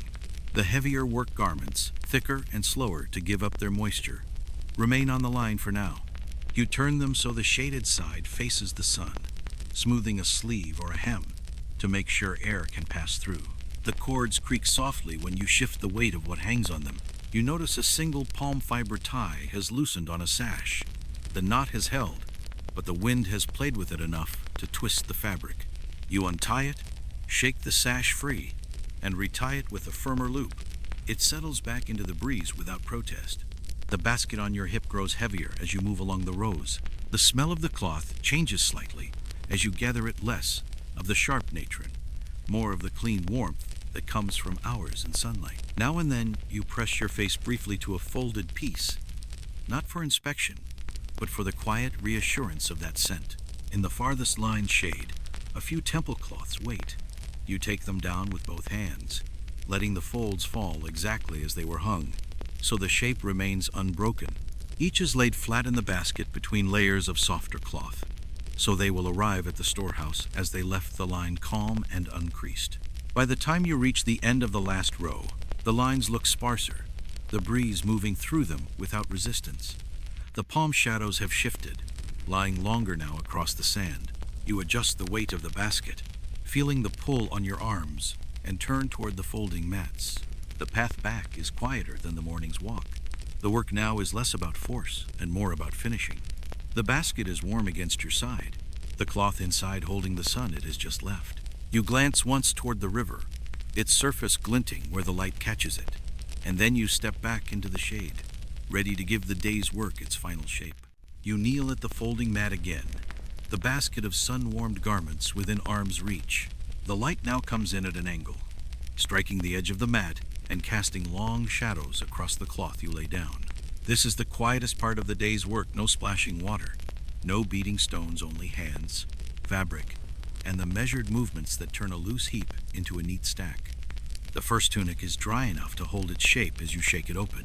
The sound it makes is softer than in the morning, a gentle rustle rather than a slap. You smooth it face down on the board, running your palms over the weave to guide it into line. The fabric gives slightly under your touch, still warm from the sun. You fold each side inward, tucking the sleeves in so they rest without bunching. Then lift the bottom hem to meet the collar in a straight, unbroken line. The fold lies flat, ready for stacking. You repeat the process, with the next piece a heavier wrap that requires a firmer hand to smooth out the sun-hardened creases. You press along each edge with your fingertips, coaxing the folds to lie obediently. When it is done, you place it beneath the first tunic, aligning the corners so the pile grows evenly. The fine linens come next. They are lighter in your hands, almost reluctant to stay still. You work more slowly with these, taking care not to let the edges slip out of alignment. You think of the morning's boiling, the steam rising from the copper pot, and how the fabric felt when you first lifted it free of the water. Now it is calm, its threads quiet under your fingers. You lay each folded piece on top of the others, their pale edges forming a straight line like a horizon. Occasionally, you pause to shake your hands loose, the long day's labor still sitting in the muscles of your forearms. You glance toward the lines. Only a few garments remain, mostly the thick work tunics that will be the last to dry. The rest are here in the growing stacks, their colors muted in the softening light. The basket fills with the folded work, the weight even and familiar. You cover it with a clean cloth to keep off the dust, placing a smooth stone at each corner to hold it in place. This part is as important as the washing itself. If the folds shift now, the whole day's care will be lost before the garments reach their owners. A low call drifts from somewhere beyond the palms, a signal you know, without needing to see its source. The river is ready for the last drawing of water before evening. The sound blends with the faint rustle of drying cloth and the whisper of sand moving under the breeze. You set the final folded tunic in place and rest your hands on your knees for a moment, letting your gaze rest on the neat stack before you. The work is not finished. There is always more, but this small order you've made in the day feels complete in itself. The basket waits, the cloth inside silent and still. As the light over the river begins to turn gold, you shift the basket to your hip and carry it toward the last few garments still on the line. The sun is lower now, its light stretched into long, slanting beams that slip through the palms and catch in the threads of the cloth. The heavier tunics, slow to yield their dampness, sway gently in the evening air, their shadows long and thin on the sand. You reach up and test the first one with your fingertips. The fabric is warm, the weave dry except for a faint coolness at the thick seams. You give it a little more time, turning it so the last of the sun can find the stubborn places. The second tunic is ready dry through and light enough to fold without worry. You untie the palm fiber knot, catching it before it can drop to the ground, and drape the garment over your forearm. It rests there easily now, no longer heavy with the weight of the day's work. One by one, you remove the remaining pieces, shaking each lightly before folding it once for carrying. The sound is softer than the morning's shake, more of a sigh than a flap. The air has cooled enough that you feel the difference on your arms when you lift them to the line. When the cords are bare, they sway a little more freely, relieved of their burden. You run your hand along one, checking for fraying or slackness. The palm fibers are still sound, though you make a note in your mind to retie the far knot before the week turns. The posts stand firm in the sand, their bases ringed with the scuffed marks of many feet passing and pausing. You carry the last armful back to the mat, setting the garments in a neat pile beside the finished basket. The smell that rises from them is different from the morning's wet scent. Now it is warm and faintly dusty, touched with the memory of sun. You begin to fold them, your hands moving with the same measured care as before, smoothing, aligning edges, tucking sleeves, pressing the final crease. The finished stacks fit into the basket with no wasted space, each piece resting where it should. You lay the cover cloth over them and weigh the corners with smooth stones. The gesture is as much habit as necessity, but it feels right to end the day's folding this way. Beyond the palms, the river glints in narrow bands of gold, and the sound of it carries faintly in the stillness. The drying ground is quieter now, its work complete, the lines bare, the mats empty. You rest your palms on the top of the basket for a moment, feeling the faint warmth through the cloth, and let the day settle in your bones before the next task calls. You lift the covered basket, the weight pulling evenly across both hands. The day's clean work rests inside each fold secure, each seam lying flat, as if the cloth itself approves of the order you've given it. The air has cooled enough now that the heat in the fabric feels like something you've kept safe from the afternoon, a stored piece of sunlight. The path to the storehouse is quieter than the morning's trip. Most of the market voices have faded. Stalls are packing away their wares, and the smell of baked bread has been replaced by the sharper scent of cooling coals. Your sandals press soft impressions into the sand, the basket shifting slightly with each step. The storehouse curtain lifts at your approach. Inside, the keeper is already arranging earlier deliveries, stacking bundles in long, even rows. He clears a space without words, and you set your basket down. The cover cloth is drawn back, and together you begin to lift the folded pieces onto the shelves. Each one slides into place with a small, satisfying whisper against the smooth reed mats that line the wood. You place the heavier garments at the bottom, letting them bear the weight of the rest, and keep the finer linens higher, where they will be easier to retrieve without bending their folds. The temple cloths are given a shelf of their own, as always, resting flat and unbound, waiting for their particular duties. When the last bundle is set in place, you pull the cover cloth free and fold it into a square, tucking it under your arm for tomorrow. The keeper marks his tally with a sliver of charcoal, and the faint scratch against the clay tablet feels like the final point at the end of a sentence. Stepping back into the open air, you notice the sky has shifted toward the colors that only appear at day's end, soft rose near the horizon, fading into a deeper blue above. The palms stand black against it, their fronds whispering as the evening breeze takes hold. The empty basket feels light now, almost careless in your hands. You carry it back toward the riverbank, where the last traces of the day's work, bare cords, rinsed mats, and the scent of clean cloth wait to be gathered in before darkness comes. The day has bent toward its close, but the quiet satisfaction in your chest feels solid, as if it too has been washed, dried, folded, and set in its rightful place. You walk the drying ground one last time before the light leaves it entirely. The bare cords sway in the evening breeze, making a faint sound as they rub against their posts. The sand holds the day's footprints, crossing paths from bucket to vat, mat to line to basket, now softening at the edges as the shadows grow longer. Near the palms, the reed mats you used for scrubbing lie rolled, their surfaces still faintly damp where the last rinse water splashed. You lift each one, shaking out the loose grit, and carry them to lean against a wall where they will dry overnight. The smell rising from them is faintly grassy, mixed with the sharper note of the natron water that passed over them all day. The brazier sits cold now, its ash pale in the dimming light. You scatter the remains with a flat stick, letting the finer dust drift away on the wind. The stones from pressing have cooled completely. When you touch one, it feels almost damp from the evening air. You gather them into their basket, their rounded shapes clicking softly together. At the far end, the baskets used for carrying wet cloth sit stacked inside one another. You check each for stray threads or small frays, running your fingers along the palm fiber rims. One handle is beginning to split. You set that basket aside where you will remember to mend it before morning. The air smells different now, less of heat, more of the river and the faint resin from the palm trunks warming down. Somewhere the frogs have begun their evening chorus, low and steady, blending with the distant lap of water against the bank.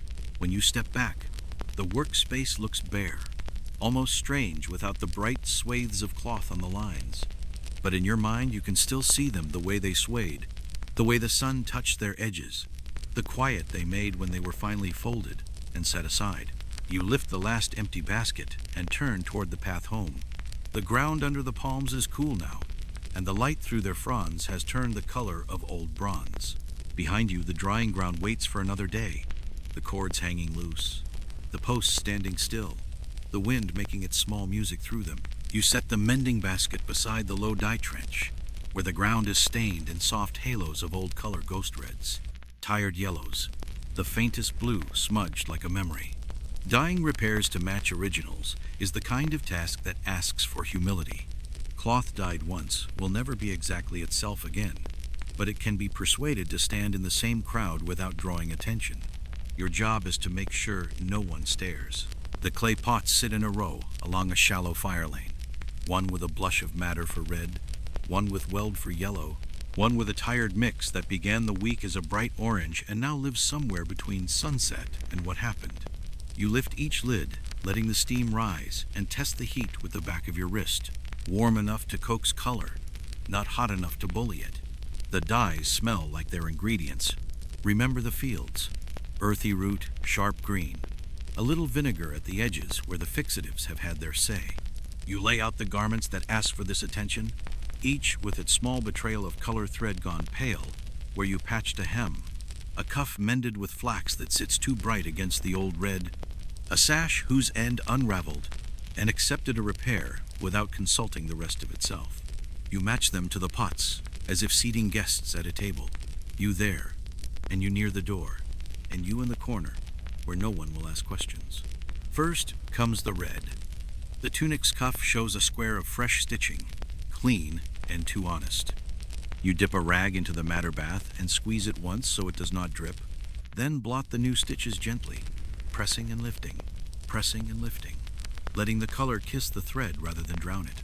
The change is slow, which is the point. You are not trying to repaint anything, only to ease the bright thread toward the life the rest of the garment has already lived. You turn the cuff and check it in different light sun from the side, shade from the palm, the last warm glow that skims the ground. Color behaves like a timid animal in the open. It shows one shade when admired and another when ignored. You add a breath more dye, patient, until the mended place stops announcing itself like news. The yellow pots always look cheerful, and then behave like accountants, precise, unforgiving. A sash lies across your knee, its patched fringe a little too pale. Weld dye waits with a clean greenish gold. You thread the fringe through your fingers and dip only the new fibers, guiding the color into them with a slow pull. When you lift the sash again, the wet brightness winks at you. You answer by blotting, with a cloth dipped in the pot's cooler edge, softening the shine so it will dry with a quiet face. A pot farther down holds a muddy concoction saved. For this exact hour, there are always odd bits that need to sit somewhere between colors. You test it on a scrap first, dragging the cloth through and hanging it on a twig to dry. The scrap dries into a color that is not a color so much as a suggestion. Road dust, sun-faded clay, something that will agree with nearly anything, so long as you do not make it feel important. Good. You take the small patch on a work tunic, the one you stitched over a stubborn hole, and invite the nut color to meet it. They get along at once. You rinse your fingers in a shallow bowl, clean water for hands, not for cloth, and reach for the blue jar you keep mostly for swearing off. Indigo, when you have it, behaves like a cat, looks beautiful, resents instructions, does everything in its own time. Today you only need a whisper of it, a grayed edge on a belt whose original tone once aspired to blue and now only remembers. You lift the belt's end and sweep it through the thinnest part of the vat surface, barely a touch. When the air hits it, the color climbs out of nowhere, soft and reluctant. You nod to it as if you planned the exact shade. You did not, but you and the belt agree to pretend. The dye fire mutters along the trench, giving enough warmth to keep the pots frank but not pushy. From time to time, you feed it a finger length of wood. It sighs and obliges. You test the mended places under your palm, not only for color, but for feel. A good match is more than sight. Your hand must slide over seam and stitch without catching.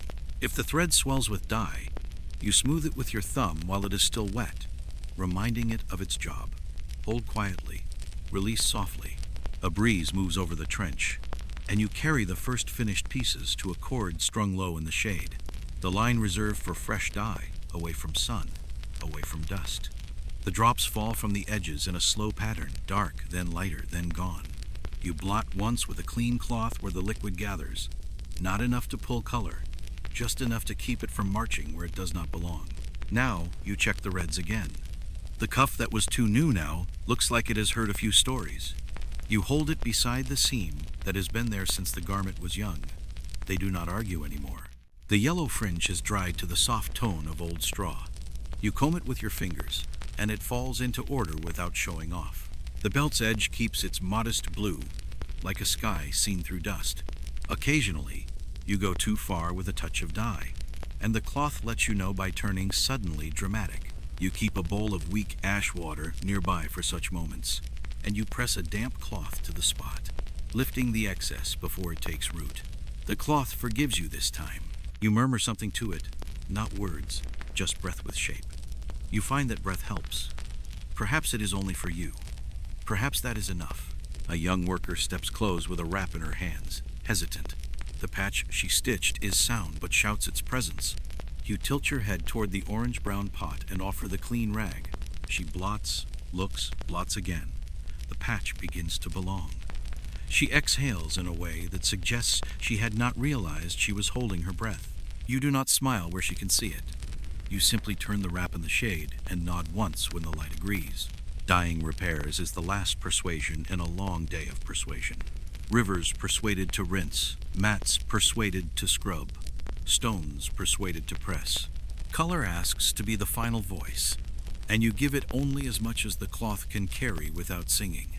When the matched place is dry, you stack the garments in the order they will travel, those for market first light, those for private houses by afternoon, those for the temple when the keeper sends his boy. In the trench, the pots settle with small, satisfied bubbles, then go quiet. You cap them and pull the embers apart so the night will not inherit a fire it did not request. The line of repaired, recolored seams hangs like a row of discreet agreements, each one a promise not to distract. You gather your tools, the rags rinsed and wrung, the ladle set upside down to dry, the lids resting lightly on cooling rims. The evening has arrived with a softer hand, and the light has turned the color of old honey. You lift the first garment from the shade line and hold it up. The patch looks like it was always here. Not perfect perfection does not live where hands work this often, but close enough that the eye will pass over and find nothing to remark on. That is the measure. You fold the piece and set it gently in the basket, then the next, then the next. The colors agree with themselves. The day nods, as if that were always the plan. You set the dye basket aside and turn your attention to the edge of the drying ground, where a stray commotion has begun. A pair of lean street dogs sniffing at the heap of discarded scraps, and thread ends swept there through the day. Their noses are busy, their tails swinging with unearned confidence. You know the risk. One good leap, and they'll have a mouthful of cloth not meant for them. You step closer, your sandals whispering over the sand. The nearer dog glances at you, then goes back to nosing a tangle of palm fiber as though it were hiding something worth chewing. You give a low clap sharp enough to startle without making the palms echo, and both lift their heads. One retreats at once, slinking toward the river's edge. The other lingers, weighing the worth of its find against the trouble of keeping it. You take another step, and the decision is made for it. It trots off, throwing one last look over its shoulder, as if the heap might grow more interesting the moment it leaves. You shake your head and crouch to check the pile. Bits of cloth too small to salvage, broken reeds from worn mats, palm fibers too frayed for tying nothing here worth guarding. But the dogs don't know the difference between scraps and spoils. From habit, you gather the pieces anyway, sorting as you go. Some palm fiber can still be twisted into ties. Some short lengths of reed can serve to brace a basket handle. Some scraps of linen can be rolled for use in padding stones during pressing. The rest you heap into a shallow basket, to be carried off to the refuse pit beyond the palms where the river's high water will not reach. A worker passing with a load of empty baskets pauses to ask if the dogs took anything worth chasing. You shake your head, lifting a palm fiber to show its frayed end. He grins briefly, the kind of grin that says this scene is an old one, and moves on without breaking his stride. You carry the refuse basket along the narrow path that skirts the edge of the drying ground. The evening light lays itself thin over the sand, gilding every grain. The pit is only a shallow hollow, lined with the leavings of many days-old fibers, broken twine, the softened edges of reed once sharp enough to scratch your fingers. You add today's scraps, smoothing them flat so they will not blow free at the first restless wind. The walk back feels lighter, both for the empty basket and for the cleared edge of the workspace. Without the scatter of scraps, the ground looks bare but honest, ready to begin again tomorrow. You set the basket down near the other tools, its woven sides still warm from your hands, and glance once more at the lines empty now, their knots holding quietly in the cooling air. The dogs are nowhere to be seen. Somewhere in the lanes between the palms, they've found something better than scraps. The breeze follows them, bringing with it the smell of the river and the faint tang of distant cook fires. You take a slow breath, let it go, and return to your place under the palms, the day's last small defense against mischief done. You set a fresh bucket beside the vat, not for washing now, but for the last rinse of the day, this one for your hands, arms, and tools. The water is cool from the river, drawn after the sun began its descent, and it smells faintly of silt and wet rushes. You dip the bone needles first, swirling them in the water so the flax fibers loosen and float free. They clink gently against the side of the bucket, as if exchanging small farewells before being dried and stored. The stirring staff from the boiling pit is next. You run a damp cloth along its length, turning it slowly to clean the places where ash and steam have left their marks. The tamarisk wood drinks in the water quietly. You wipe it again until your hand comes away clean. You set it upright against a palm trunk, where the evening breeze can finish the drying. The reed mats, rolled earlier, need their final care. You unroll one at a time, brushing each with a palm frond broom to free the last of the grit caught in the weave. The sound is a low hiss, rhythmic, the same tone whether the dirt is visible or only imagined. You lift each mat onto a low frame, so the air can reach both sides in the night. Tomorrow they will be ready without a trace of today's work clinging to them. Your hands, finally, go into the bucket.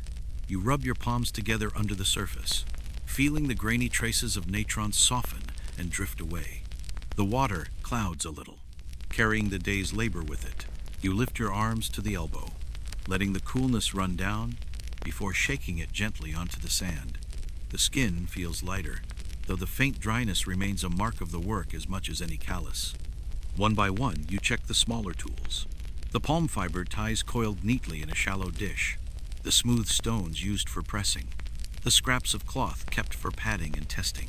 Each is wiped clean, checked for fray or chip, and returned to its place.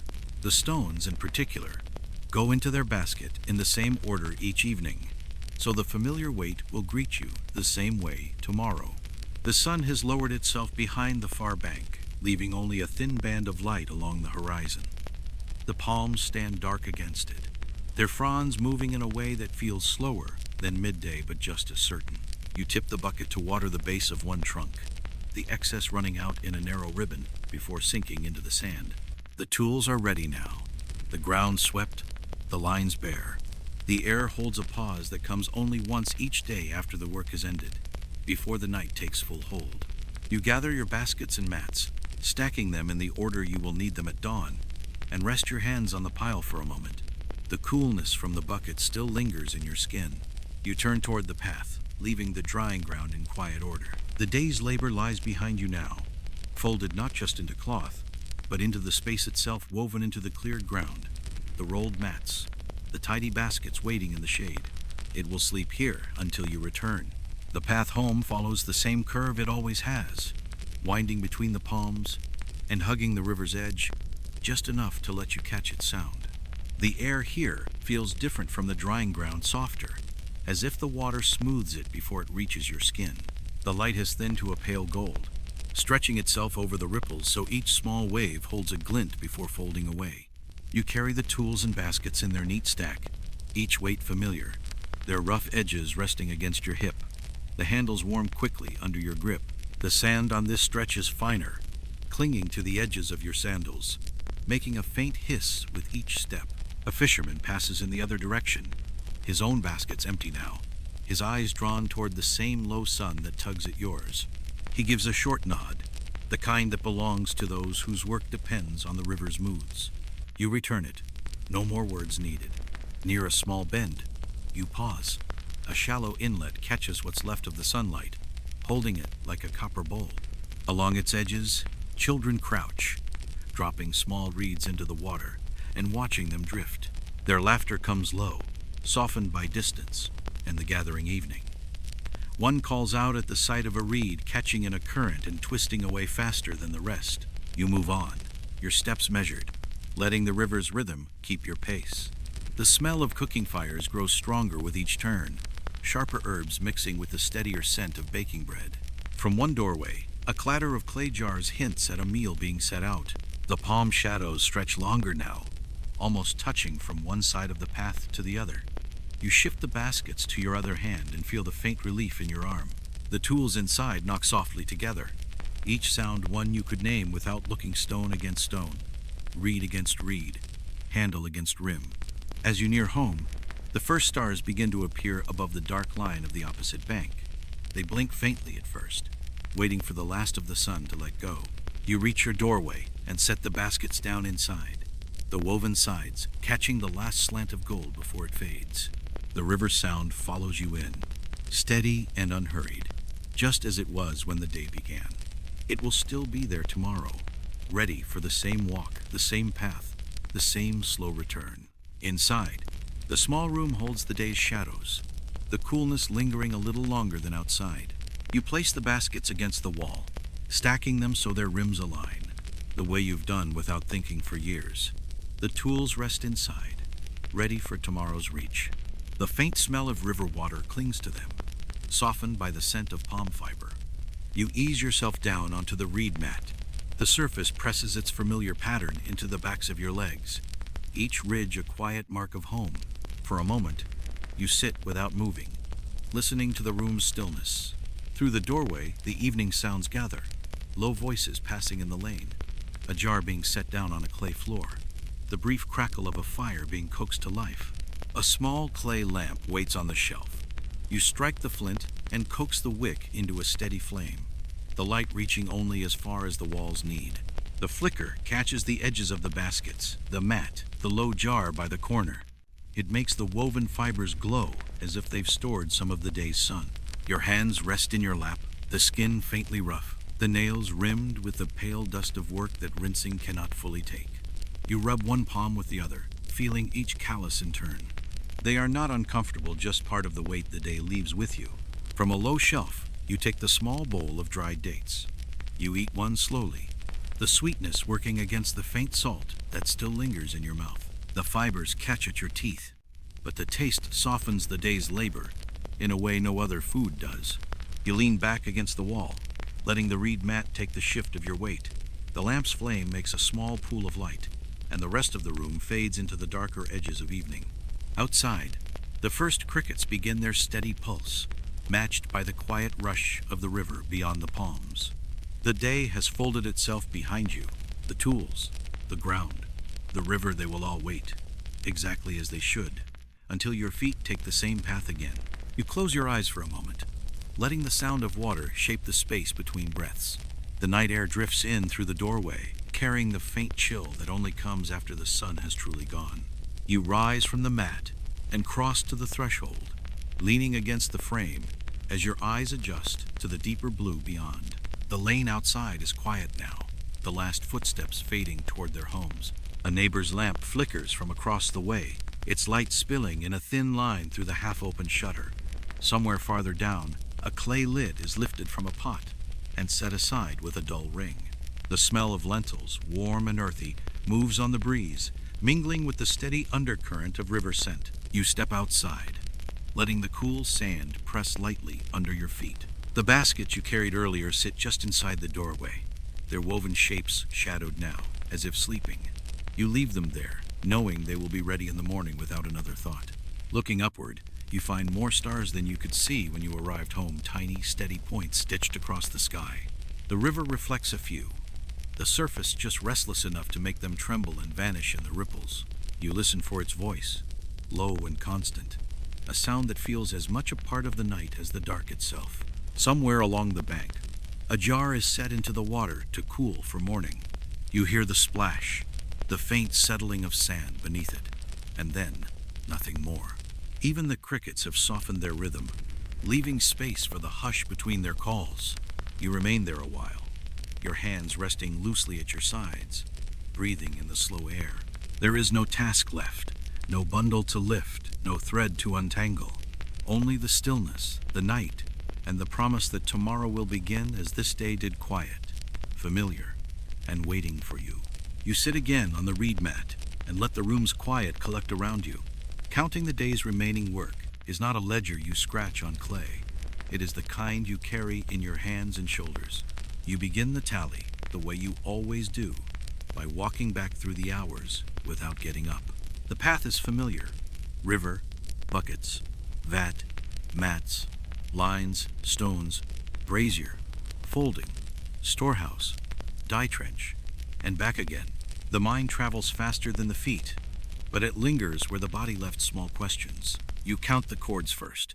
2 of the palm lines felt a touch looser when you took down the last garments.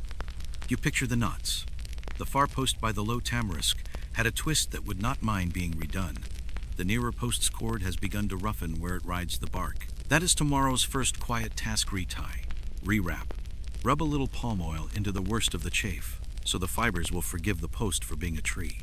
2 cords, noted. Next, the mats. You rolled them clean, but one corner bent on the older mat and will need a soak and a reverse curl to remember it is a rectangle, not a question mark. The newer mat has a ridge in the middle where reeds have shifted their alliances. A firm press on damp sand at dawn will talk them out of their rebellion. 2 mats, 1 corner, 1 ridge, counted. You turned to garments you did not see twice today. 3 heavy work tunics stayed longer on the line and came down only as the light went thin. You folded them, yes, but you felt in the thickness a promise of argument in the morning creases that will want smoothing when the cloth is cooled for the night. The stones will handle it, but stones do not walk to the board on their own. So, 3 tunics, light pressing a task for the brazier when the coals are in a listening mood. There is 1 temple strip you folded into a coil with care, and yet you felt a whisper at its edge that suggested a thread, thinking about freedom. Better to lay it out before the bell, and persuade that edge back with a quiet line of stitches. Bone needle, flax twist, 6 breaths of patience. 1 strip, 1 line of stitches. You consider the dye trench. The pots are capped, but the between, color the not scarlet, not saffron, not blue, has reached the day when it becomes more opinion than dye. Tomorrow you will strain it and decide if it continues as itself or retires with dignity to the refuse pit where old colors go to talk about sunsets. A small decision, but small decisions make larger ones behave. 1 pot to strain, 1 verdict to deliver. There is the basket handle you set aside. The split in the rim asks for binding, not replacement. You see the repair in your mind. A strip of softened fiber wrapped in a herringbone over the break. The ends tucked under and smoothed. It will hold. You will check it with your thumb until your thumb grows bored and leaves it alone. 1 handle, 1 binding. The staff from the boiling pit leaned against the palm to dry, and you cleaned it well. But tomorrow, it will want a quick pass with a cloth rubbed in oil, so steam remembers to glide and not cling. 1 staff, 1 cloth, 3 heartbeats of care. You count the ties. The shallow dish still holds enough palm fiber for 2 days, if no one decides to borrow handfuls for their own lines, which they will, and you will pretend not to notice until the dish looks surprised at its emptiness. Better to twist a fresh coil at dawn while the air is still kind to fingers. 1 coil of ties, a little twist, a little chatter with a neighbor. Done. You recall the egrets. They were modest today, almost reasonable, but memory suggests that tomorrow they will arrive as if personally invited. A few stones placed in the right spots along the line feet will be enough to discourage their highest ambitions. You have learned that birds respect obstacles more than speeches. 5 stones, placed like punctuation periods, not exclamation marks. The storehouse sent no runner with extra demands, which means the runner will appear just as you settle into the first rinse tomorrow, with a look that says his urgency is older than his face. You cannot count that task exactly, but you can count your answer to it. A measured nod, 2 temple strips, a promise of a 3rd by late afternoon if the sun behaves. You put that promise on a shelf in your mind next to the pot verdict and the line knots. You move on to the tools. Bone needles, all accounted for. Points keen, eyes clear. You imagine one will leap unnoticed into a fold and reappear under your knee if you do not keep them in their dish. So you will keep them in their dish. Stones, cleaned, nested, their faces smooth. One has a tiny chip that will become a canyon if ignored. You will sand it tomorrow on river rock until the chip forgets it ever dreamed of being a cliff. 1 stone, a quiet conversation with grit. Water, you hauled enough today to please even the river, but morning water has its own taste, and vats like to wake with a fresh memory. 3 bucket runs at dawn will fill the belly of the day without making your shoulders complain too loudly. The rope on the right-hand bucket creaked in a tone you did not love. You will check the splice before the first dip, not after it decides to explain itself by failing. 3 buckets, 1 splice, a few calm words to rope. You tally the small, the ordinary, the almost invisible. Sweep the sand from under the board so your knee does not slide. Turn the board itself so the sun evens its color. Boards like to be handsome, even when they pretend not to. Move the shade frame 2 handspans to catch the hour when the light arrives like a visitor who does not knock. You count the tasks that are not tasks too. The breath you take before the first fold, a square of stillness you carry through the day. The look you give the sky to see what the wind has planned north with opinions, south with laziness, west with gossip. The nod you exchange with the woman who hums without knowing it and sorts without looking her piles will align with yours even if you both worked in the dark. You count the tired places, a line of tightness under your shoulder blade that will ease if you sleep on the left side, a roughness on the pad of your right thumb that asks for a drop of oil so the morning's mat will not take more skin than it needs. You do not write these on clay, but you answer them with the same seriousness you give a steward's list. Bodies keep books too. Outside, a late voice drifts past the doorway, then fades toward the river. You draw a slow breath and let it out, and with it, you count the final thing, the margin you leave in every plan so the day can add its own line, the basket that arrives with a tear hidden in its fold, the breeze that forgets its schedule and leaves you talking to wet cloth with your eyebrows, the child who loses a button and shows up with eyes that have not learned patience yet. You leave space for all of it. Not because you like surprises, but because they will come whether invited or not, and work done with a little extra room breathes better. The tally settles. It does not clang like bronze or scratch like chalk. It rests. The way folded cloth rests quiet, square, ready to be lifted without confusion when dawn touches the river. You close your eyes and see the cords, the mat corner, the 3 tunics, the temple strip, the verdict pot, the handle binding, the staff, the coil of ties, the 5 stones, the right-hand splice, the chip on the stone, the sweep under the board, the shade frame, the breath before the fold, the wind's likely rudeness, the oil for your thumb, the left side sleep, and the empty space for what you cannot yet name. It is all there, counted and calm. You open your eyes to the lamp's small flame, steady as a knot that does not slip. The river sounds the same as it did this morning, which is all the reassurance you need.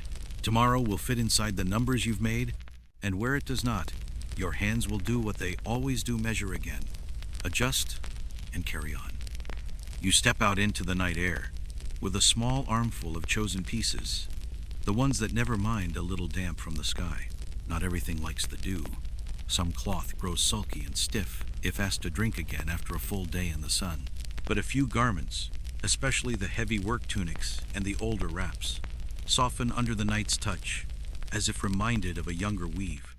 You carry only those, the cooperative ones, and leave the fine linens to their shelves, where pride keeps them smooth.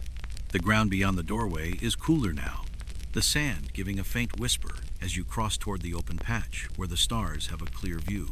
The palms keep their distance here, their fronds framing a field of sky as if the night were a bowl, and you were stepping into its center.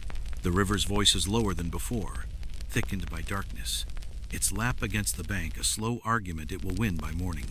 You spread the first tunic on the ground over a clean reed mat. The cloth size, yes.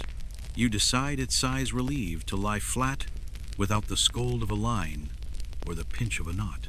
You ease the hem straight with the backs of your fingernails and pat the shoulders so they rest without a ripple.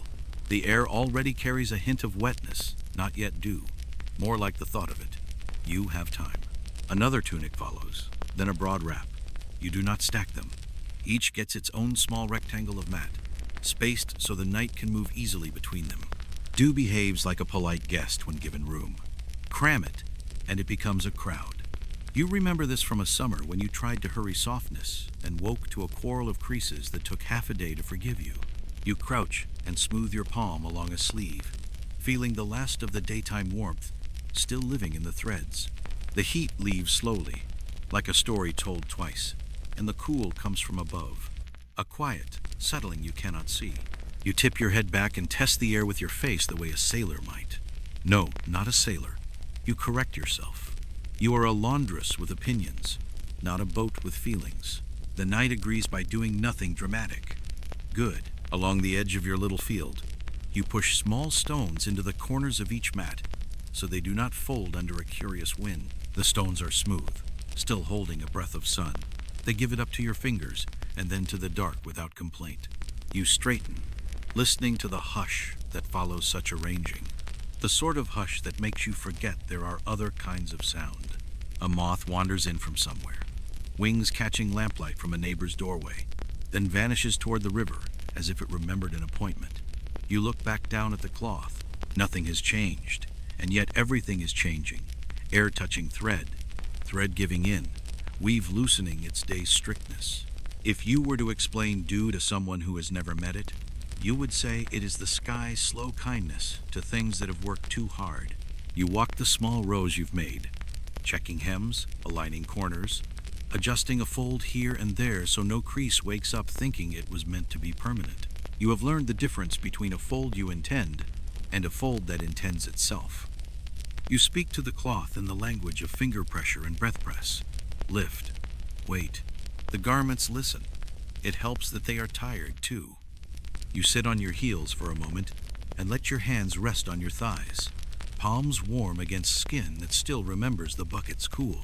The night smells of damp earth, leaf resin, and a sweetness you cannot name that appears only when the world forgets to be hot. You take that sweetness into your lungs and think, briefly, that this is the part of work no one pays for and the part that keeps you doing it anyway. In the distance, a late step passes and fades. A lamp shutter clicks. A frog tries a note, decides against it, and goes quiet. You turn your face to the sky. The stars are plentiful, careless with themselves. You pick out one and imagine it is watching your careful grids of cloth with disinterest. Fair. Stars are bad at admiring laundry. Time loosens here. You do not count the breaths, but you notice the way the air on your forearms cools by degrees, the way the cloth begins to shine the faintest amount when you tilt your head. You run the back of a finger along a tunic's shoulder. The surface feels less crisp now, as if the night were a hand smoothing it from above. Not wet dew does not announce itself so bluntly at first, just blessedly not dry. You think of mornings when dew and sun dance well together, the fabric waking supple as a reed lit by low light, draping instead of arguing, folding as if it invented folding. You also think of mornings when the dew sulks and the sun hides, and everything needs a second waking by stone and hand. Tomorrow is not yours yet. Tonight is yours, and tonight is behaving. A small breeze crosses the mats and goes on, reconsidering nothing. You tuck a corner more firmly under its stone, not because it asked, but because it might. You place one wrap where it will catch a little more open sky. The older weaves drink dew like a memory. You leave a finer piece at the edge, so it will hear about the dew from a distance and not from experience. Cloth has personalities. You have ceased pretending otherwise. At last, your small field of night work is set. You stand, knees talking, and look down on the squares as if they were a kind of quiet map. Here a day's labor eased. There an old thread humored. There a shoulder that will feel kinder to the skin at dawn. You hold your hands in front of you, palms open to cool, and then rub them once, slowly, letting the little heat left in them slip away. You step backward a pace or two, unwilling to disturb the settling you've arranged. The river tells you, in its indifferent way, that it will keep an ear on things. You accept the offer and leave the cloth to the night, trusting the sky to do its part. You have done yours chosen, spread, aligned, waited, watched. As you turn back toward the doorway, you glance once more at the laid-out garments. They lie as if asleep, the stars above them like careful guardians too distant to meddle. You go inside, where the lamp will burn a little longer, where the mat will remember you, and where your bones will learn the lesson your hands already know. Softness is also work, just a quieter kind. The doorway is dark now, the lamp's glow slipping away as the oil finds its end. You step outside once more, just far enough to see the little field of mats where the night's work lies waiting. The sky is wider here than it ever feels in daylight, its edges not bound by heat or glare. The garments rest without movement, each square of cloth accepting the night's coolness without question. The air feels heavier than before, rich with the scent of river water and damp earth, a weight that softens everything it touches. You walk slowly between the mats, careful not to shift the corners, or let your shadow lean too heavily across them. A fine glimmer catches the edge of a sleeve when you tilt your head due at last, arriving so quietly you might believe it had been there all along. The fabric has changed under your fingertips, looser in its weave, willing to fold without resistance. This is the night's labor now, the slow, invisible work that needs no hand but yours to notice it. You stand still for a long moment, letting the cool settle over your skin, listening to the soft, uneven rhythm of the water. The sound threads itself between the silence of the garments, the rustle of palm fronds, the small, distant noises of other lives closing their day. There is no more to do. You turn toward the doorway, leaving the cloth to its own keeping. Inside, the reed mat waits with its familiar firmness, the room holding the faint scent of palm fiber and the quiet that comes when nothing presses forward. You lie down, stretching your legs until the day slides fully out of your shoulders. Somewhere outside, a night bird calls once and is answered. The river continues its low song.